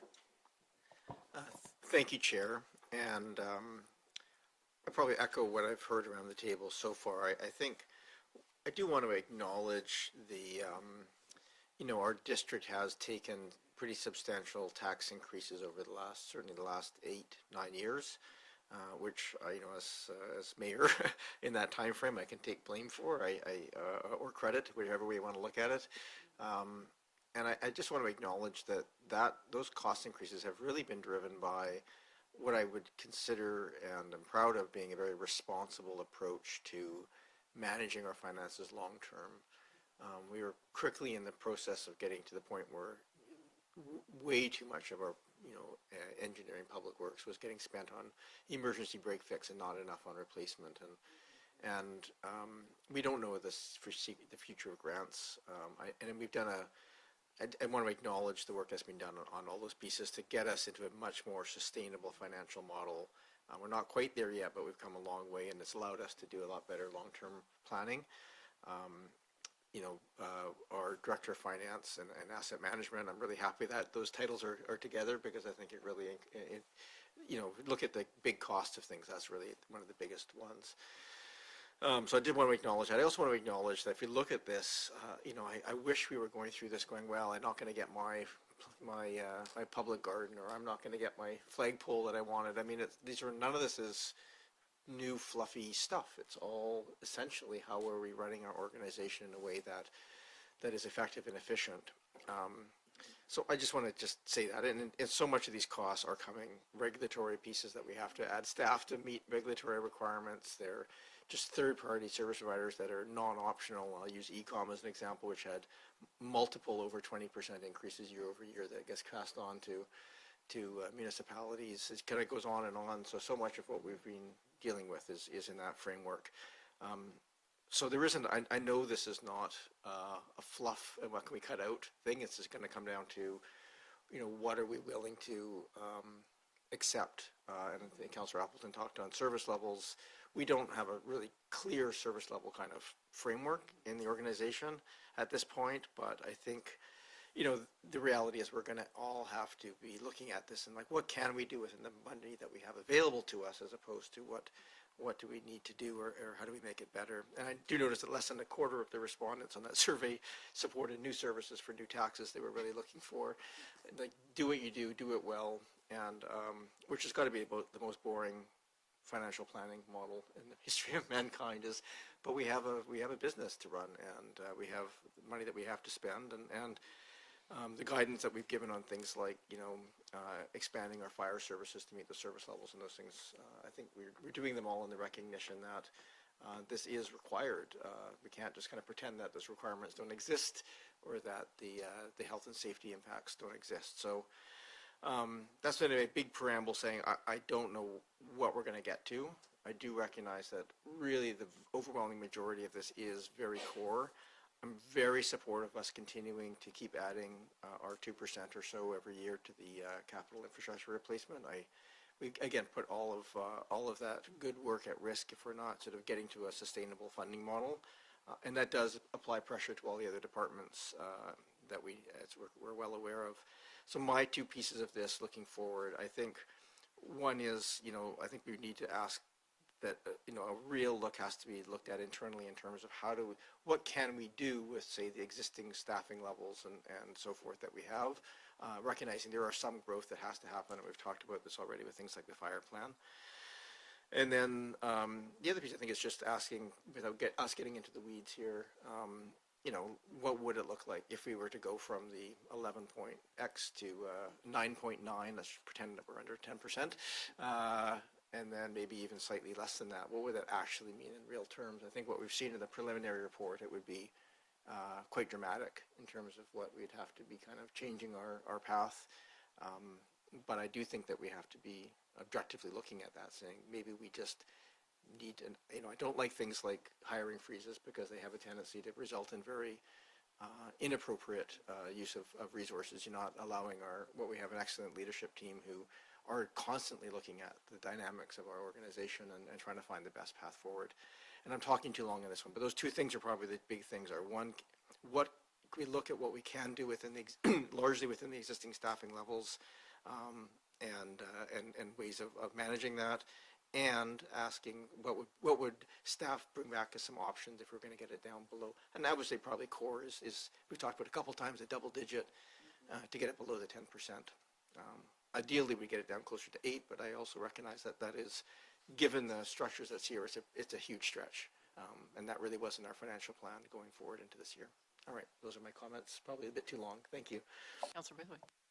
Thanks. I actually thought we were going to be delving into like more direct questions about, you know, where we could cut here or where we could cut there, but you brought up a good thing on the staffing, and so maybe I'll just touch on that. So as an example on staffing, and I'll use the fire department, sorry Chief, as an example, but for example, if we know that we have X amount of dollars that we spend in overtime in the fire department every year, if we hired one more person into that fire department, how much of that overtime do we cut back? And does that help us in any way, shape, or form? You know, when we look at the 0.6% of the budget or whatever it is that we were going to put into fire, you know, so so those would be the kind of things that I would want to look at, you know, and the same thing with asset management or infrastructure. You know, if we cut it by 0.5%, what does that do? What does that look like? But then my other questions would be around, you know, what does an 11% tax increase mean to the average homeowner? Is that an increase of $600 a year or $700 a year on average? And so then what would a 9% look like? Is that, you know, $500? So it's questions like that I would really have. There are, I think, a few places where we might be able to cut, but I'm in agreement with what everybody's saying around the table. There's certain places where I don't want to cut, and infrastructure would probably be one of those, because I mean it's almost like a generational responsibility we have to keep that money into infrastructure, and that's one place where I would really hate to see us cut it out of. So, yeah, that's all I have to say. I'm just going to move that we extend the meeting by 20 minutes. Second. Want to call the question? All in favor? Okay, carries. So thank you everyone for your comments around the table. I echo a lot of the comments that have already been made. The levels of tax increases can't continue like this. It's unsustainable for our residents, but here we are in a spot of having such intense knowledge around the table of our asset management and what foundational work we have done to give ourselves the confidence that we're on an upward trajectory with really having sustainable planning. So it's such a challenging spot when you look at survey responses and comments from the community, wanting our property tax increase to be in line with inflationary rises, but an awareness at this table that we've done the work to realize that we need to have greater investment to have in the long term it be affordable for our residents and to get the work done that has been neglected. So I too would love to see a bunch of options coming forward when we have this next discussion. I too would like to see something that's not in the double digits. And I too am interested in some of those more complex conversations around, it seems like there's consultant funding and then there's FTE funding, and surely there's a little bit more of an interrelationship of some of those things. Or maybe there are some more creative options that we could have staff come back with. And so I'll leave it off there with creative thoughts because it sounded like one of our council members maybe had some motions to share, but before that, I don't know if there's a second round of speakers, if anybody has any further comments before I potentially open the floor to potential motions hearing. Mayor Murdoch. Yeah, and through you, Chair, I just, for our clarification of process here, and I'll let Councillor Appleton make motions if that's required, but I'm just going to make clarification if we need motions tonight or if we're essentially capturing the conversation and staff are going to come back, because I just want to make sure that we're clear on how we're managing this, if it's a formalized or a less formal process.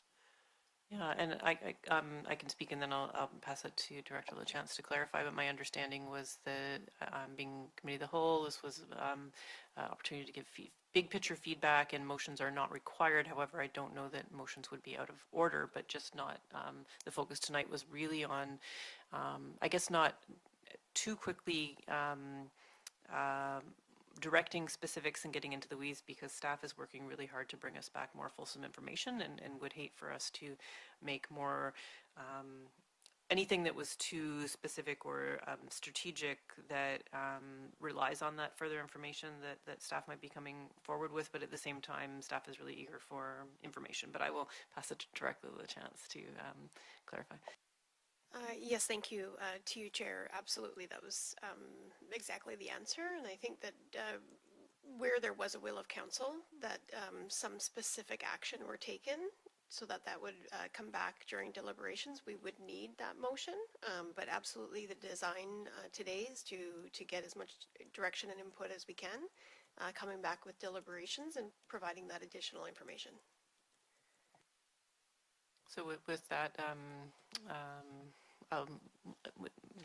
there's an openness to further comments or motions around the table as desired. So, Councillor Green. Thank you, Chair. Sorry, I just wanted to, it's sort of a rhetorical question through you, but to our Director of Finance. Is it possible to do tax scenarios in the next sort of iteration where, you put forward something that is, kind of, it's realistic.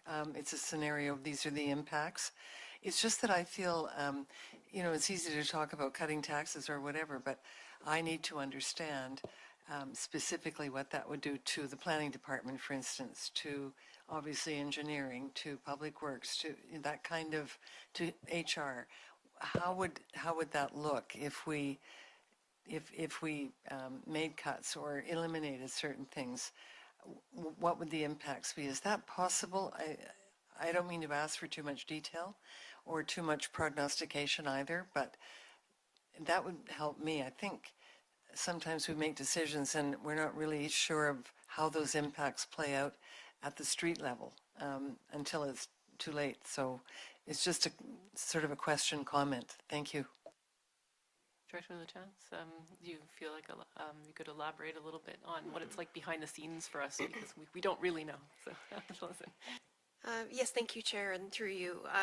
So just to take a run at it. So in previous year financial plan deliberations, there was an opportunity for me as the Director of Finance to bring forward some meaningful but relatively minor opportunities for Council to reduce the tax rates.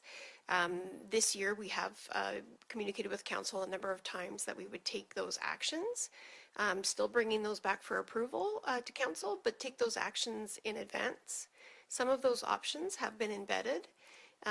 When we want to go a step further and consider the implications to service levels within any of the given departments, each of the departments need an opportunity to go away, consider the extent of that direction from Council, and have an opportunity to come back and report on the implications at the street level, as you would say.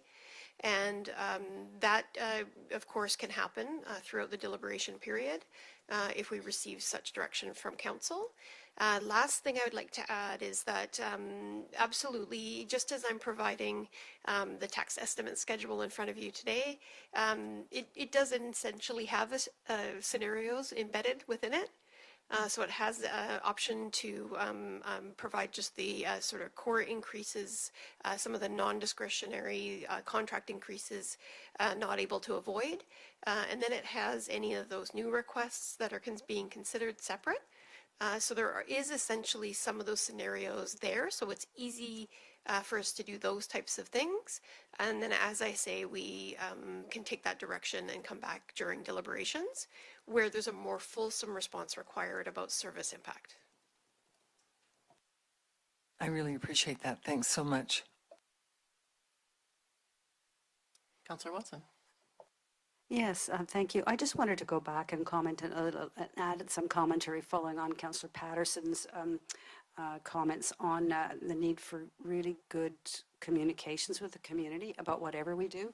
And I think I know this isn't the first priority, it's actually figuring out the numbers and getting a budget and doing it. But once it comes out and it's in the public domain and those tax notices are going out, I guess an observation would be in the past it's been, we've kind of, I don't know, I observe this as a citizen, for many years we kind of do the same thing, present the same kind of information, we have a message.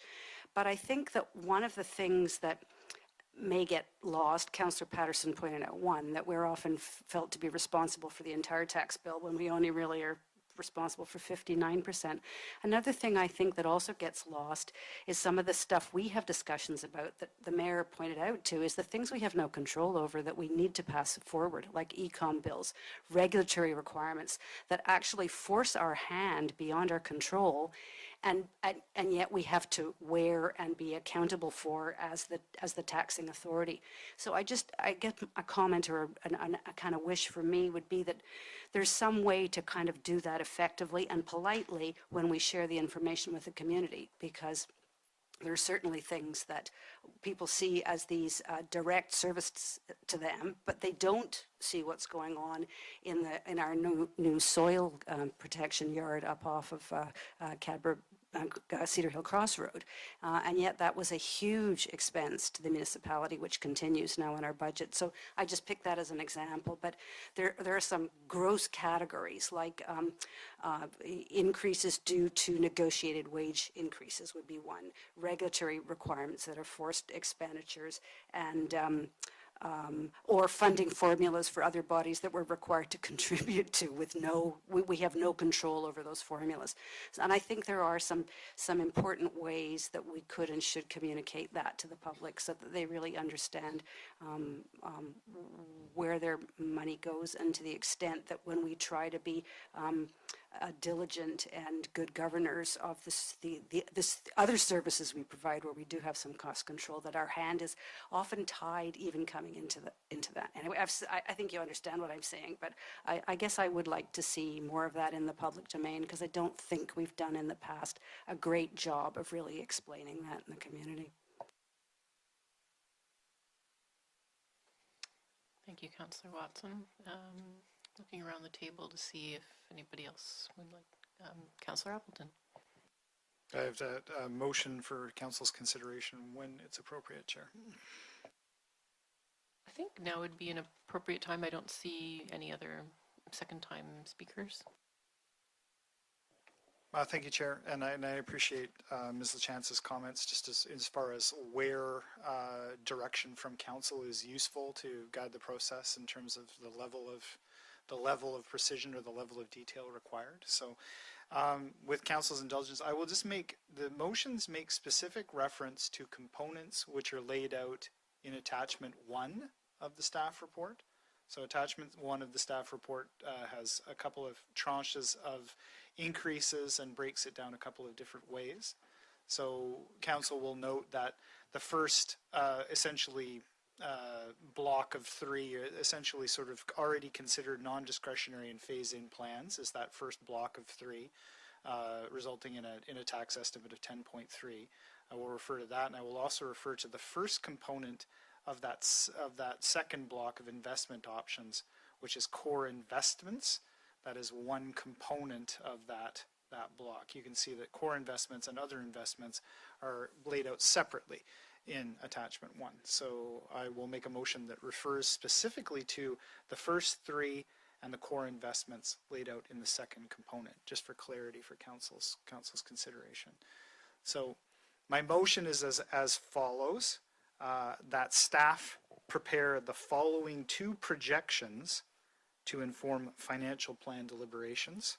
Firstly, level of service and operational impacts, considering a maximum 8% tax increase, inclusive of the already considered non-discretionary and phase-in plan elements as laid out in attachment 1.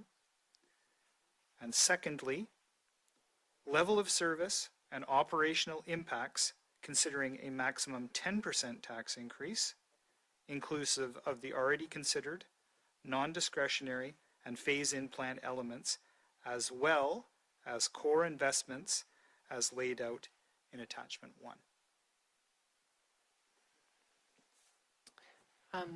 Would you like to consider those all as one motion? I just wanted to clarify. I suppose they would be separated at your discretion, Chair, but I was originally talking about 2 projections, including slightly different tax targets with slightly different information informing those things.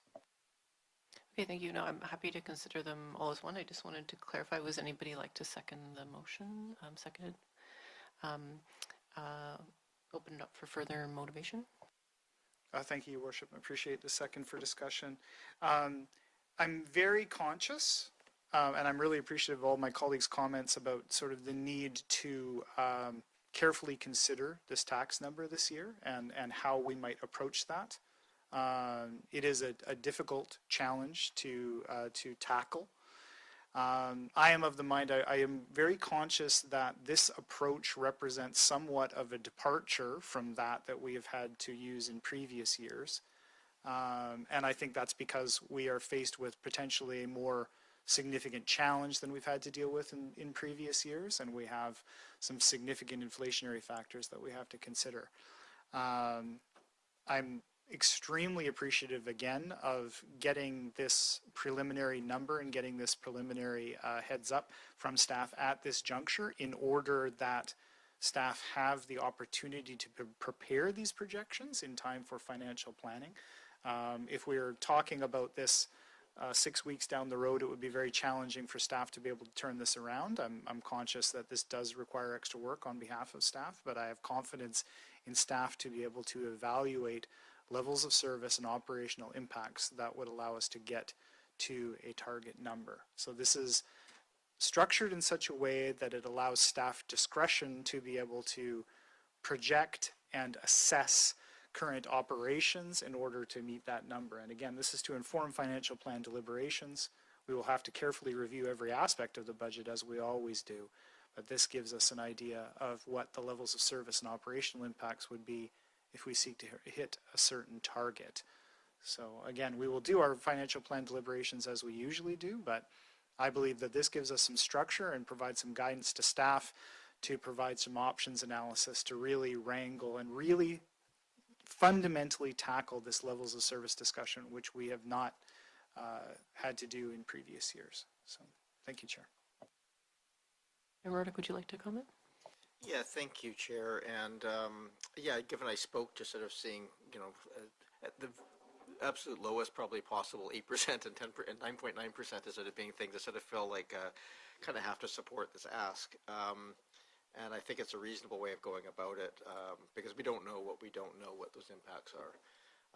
But I wouldn't mind, if you don't mind, Chair, just if I can ask the mover a question just for absolute clarification. What was the rationale of excluding the other investments on this list? A reasonable question. Thank you, through you, Chair. I would say that in evaluating the staff report and the components of those things which are broken down into core and other investments, I would consider that, in my estimation, the core investments are almost not a non-discretionary, but some very fundamental pieces that staff have already presented to us as being sort of critical to ongoing operations and support other initiatives that council has endorsed. Not that the other pieces don't, but I think we're in a challenging decision-making environment here. So I would not necessarily say that those components under other investments they'll be considered as part of the financial planning process. They could be added in whole or in part. So I would certainly not seek by these motions to discard those pieces. But in terms of realistic projections that staff might run to achieve a 10% tax target, I did not think it feasible to include all of those things which were under investment options in attachment 1 and still hit that target. Okay, thank you for that clarification. It's helpful for both the council and staff in our deliberations and work. So yes, speaking to the motion, I'm supportive of that approach. I do think that there is, again, we will probably have to look at all of these and it comes back to the financial planning piece, but I think it's very important for us to understand where the bleeding happens if we cut that deep. And so I think it could be done in a couple of different ways. I appreciate this is probably the simplest way of keeping it as high level as possible and allowing staff to do that analysis. So speaking in support of the motion. I have Councillor Green next, and then Braithwaite, and then Watson. Thank you, Chair, and through you to Director Lachance, or just maybe generally a question for my colleagues. It's not that I don't support the motion, but I just want to make sure that our assumptions in this motion are that staff can do this on a timeline they've already identified. So I just want to make sure we're not overburdening them and testing their capacity beyond its limits. So I would like to know through you, Chair, from Director Lachance, if possible, is this doable from your perspective? I am not an accountant, and I failed math, so I would appreciate your honest take on that. Thank you. Director Lachance, would you like to have the opportunity to comment on the proposed work potentially ahead of you? Thank you for the opportunity, the question through you, Chair. So as I'm hearing Council discuss the motion and sort of work through, I just pick up on Mayor Murdoch had just mentioned that, it'd be the ideal approach to allow staff to go away and figure out what those options are versus giving specific directions on specific programs. I would agree, and I just want to make sure that we're managing expectations in terms of that we won't be able to do a full suite of every service level and be able to go through every department. We do understand from year to year where we are investing in capacity, where we're having successes, where the labor market's causing us challenge, that perhaps previous investments are still finding their way and need an investment. And so, we would of course do our best. We came early to ask for the direction. We would appreciate the opportunity to be able to come back and talk about those service impacts. I think, leaving it as broadly will help us manage our time. But I would want to make sure that the council's fully informed. That might mean that we would select those areas that we would come back on, and just to make sure that that's amenable to council. Thanks. I have Councillor Braithwaite next. Can I just move that we extend the meeting for another 15 minutes? Call the question. All those in favor? None opposed? Carries. Thank you. Can I just get clarification, because I missed writing it down. I think what I heard was 8% for the top three and 10% including the next one. Is that correct? 10% including the component identified as core investments in, on the second block in attachment 1. Sorry, and through you, Chair, but 8% for the top part. Okay, so I was hoping, I would feel a lot more comfortable if we said 10% for the top part and the core investments together, because when I look at the top part, to cut it down 2.3%, I don't know where we do that in that top part. I really struggle with that. I like the fact to try and get to 10%, but I would like to, I would have preferred to have seen it, to have it all contained in 10%, not breaking it up into 8% for the top, and then, because you're adding 2% on the bottom, and that part only has 1.1%. Do you know what I mean? So you're saying 8% for the top, and then if you go up to 10%, the core investments that you're looking at are only 1.1%. So that only adds up to 9.1% if you went down to 8%. Thank you, Councillor Braithwaite. I would be happy to request if Councillor Appleton would be willing to sever the motion, and we could vote on the two separately, if that would be amenable. I don't even know if that's what's needed. I'm just saying, to me, it doesn't make sense to have, if you do 8% on the top, then you're saying you can go up another 2% in the bottom, and there's only 1.1% in there, is there not? Am I misunderstanding? I'm sorry if I am. I'll give an opportunity for Councillor Appleton to respond. Thank you, Chair. I appreciate it. And yeah, happy to clarify for sure. I guess I would see it as two completely different scenarios. So in one scenario, we are considering only those things which are in those first three blocks. So basically what that says is tax estimate before investment options, 10.3. So a scenario to achieve an 8% tax increase, considering just those three components. The second scenario would essentially be a reset, so it would be a combination of those first three things, which is 10.3% plus 1.1% being 11.4%. What would be required to have that 11.4% to be at 10%? So I appreciate the opportunity to clarify. And further to Mayor Murdoch's earlier point, that was why I considered that 10.3 plus 1.1 plus 1.6 was probably going to be unrealistic, as per your comment, to achieve a 10% target in that second scenario. So again, not to exclude that final piece, but so I would see them as two discrete pieces. Thank you, and through you, Chair. Yeah, that makes a lot more sense to me to now understand that the 10% is inclusive of all four, not 8% at the top and then another 2%. Okay, thank you.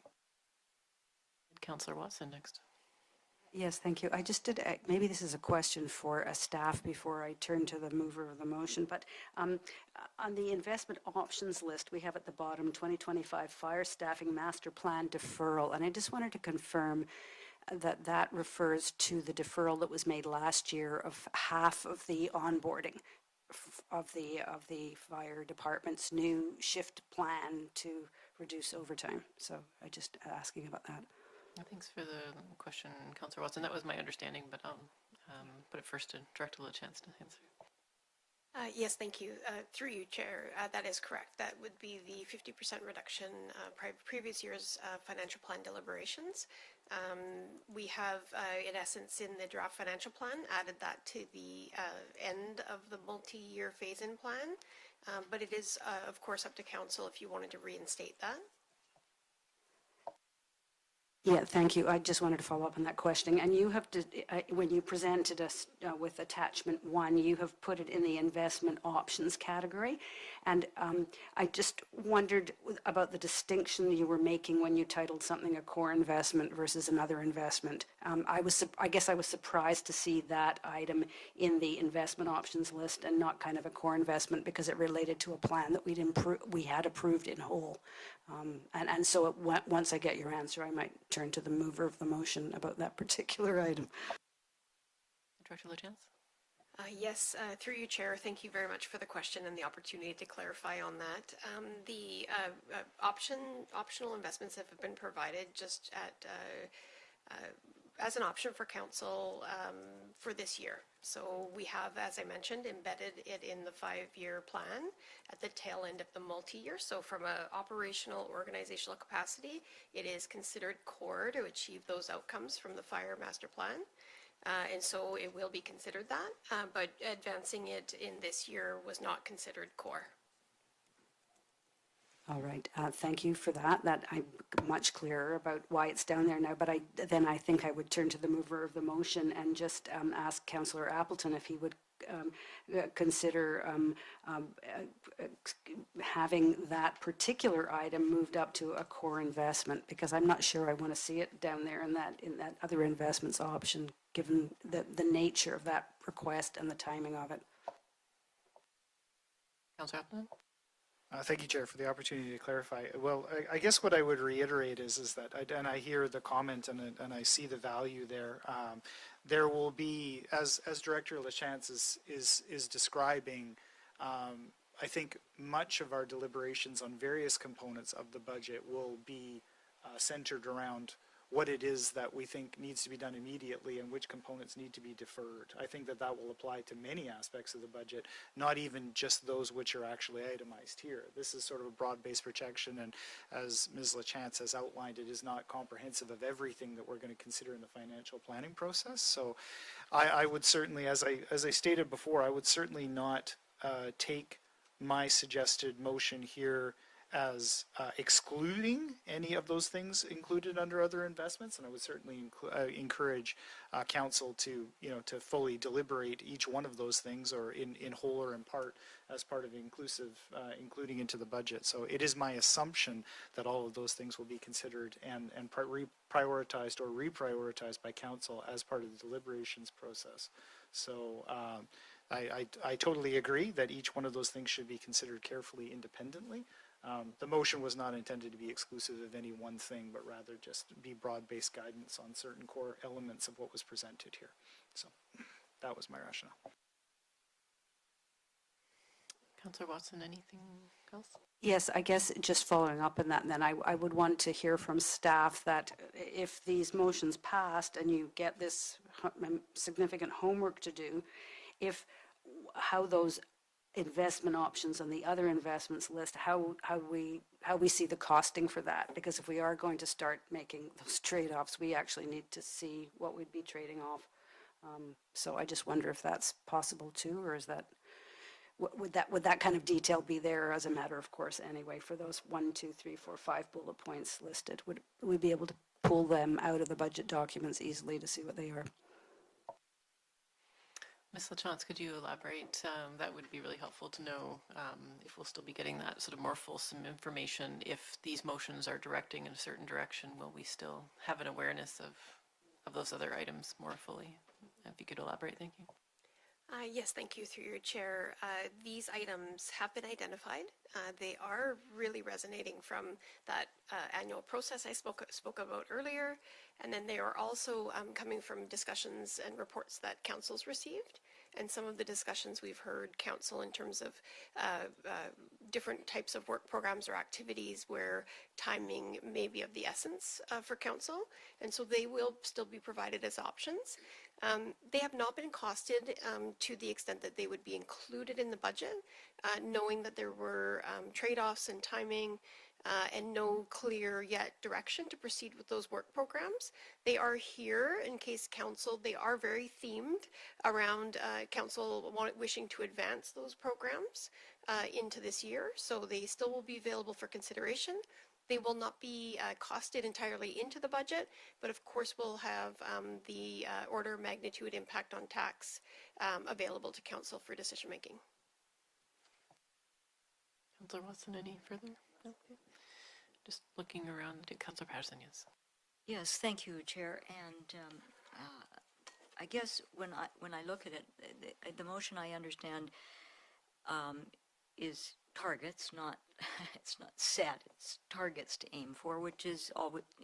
I understand the usefulness in doing that, but certainly with the other investments, there are things in that list that I think are quite important for us to consider, and I think perhaps it would be helpful for the various departments in looking at some of these things. If we are to make decisions, I think we have to know if we could have a brief summary of the risk involved. So if we don't do those, what do they prevent us perhaps from moving forward with in the future? There will be certain risks involved, and it's always a trade-off. And so if we can't get them all fully costed, at least if we can identify at high levels what that does to future planning, that may help guide the decisions to a certain degree. Because I have no doubt that it's going to be tougher years, the next few going ahead. Also, I think the one thing that we haven't talked about on here is we will be going from a municipality of very low debt to a municipality of projected quite high debt, and there will be the debt repayments will form a portion of our budget going forward. And while that is not unusual, it's a good way of planning, and other municipalities have used it very wisely, and it's a good way of spreading out in a more reasonable and equitable way the cost of those. It's still, for Oak Bay, because we have had such low debt, it's something that we just haven't had in our budget. So it will affect our budgets going forward, and there has to be a way that we can articulate that to the public that says ours are going up, but it is also because this will also be affecting it, and we won't see it as much as all these individual categories. But I think if we can just understand the risk with the other investments particularly, that will help guide our decisions, because we'll know what it affects going forward. Thank you. Thank you, Councillor Patterson, for those comments. And I might just reframe that back as a question to Director LaChance and just ask, is that a reasonable expectation of council to have a very high-level comment on the risk of not doing things this year as it relates to the investment options that the community planning, records coordination, sidewalk program, parks planning, and deferred fire staffing capacity? Is that something that we potentially could see in the report coming back in March? Just a very high level, here are some risks associated with putting these items off a year? Thank you very much for the help on that, Chair, and through you to answer the question. Absolutely, we can provide the service level impact of each of those positions. And primarily they are, as I mentioned, accelerating work into this year. That's considered meaningful for council, meaningful for the community. They've been identified because they are possible. So they do have synergies with existing operations that make those additional investments possible this year.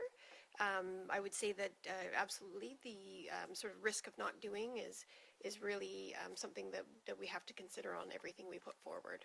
So is available as part of the deliberations. Fantastic. I'm seeing that we're 5 minutes away from time. I'll definitely take your comment, and then we'll, Councillor Green. It's just one last question through you, Chair, to Director LaChance. I went back to the beginning of the report, and you've asked for the report to be received. I guess I'm wondering are we complicating things by putting forward motions this evening? And you know, I don't mean to put you on the spot, but I'm just wondering if that fits with the overall scenario of tonight's report. You know, are we complicating things? I did ask that question earlier, and so well, motions were not necessary tonight. They are in order and will be considered. Yeah. Okay. Director Tess, did you want to comment on that? Thank you for the opportunity, Chair. And I would agree that that is the conditions that we set up earlier this evening, that if there was specific direction that the will of a council would pass this evening, we can receive that direction. We also were okay to take general input and come back and fashion our budget package to address some of those priorities or concerns or areas for more information. But of course, it's in order for a motion. Thank you. I will be considering the motion at the table. Does anybody have any further comments before I call the vote on the motion? No? Okay. So I will call the question. All those in favor? And any opposed? Seeing none opposed, that carries. And then I will also, thank you. Second, any further conversation on receipt? No, calling the question. All those in favor? Any opposed? None opposed, that carries. Going on to new business. Is there any new business around the table? Seeing none. Any notices of motion? No notices of motion. Then if anybody wishes to call for adjournment. Adjournment. Okay. Second, call the question. All those in favor? None opposed. That carries. Thank you. Thank you, Chair.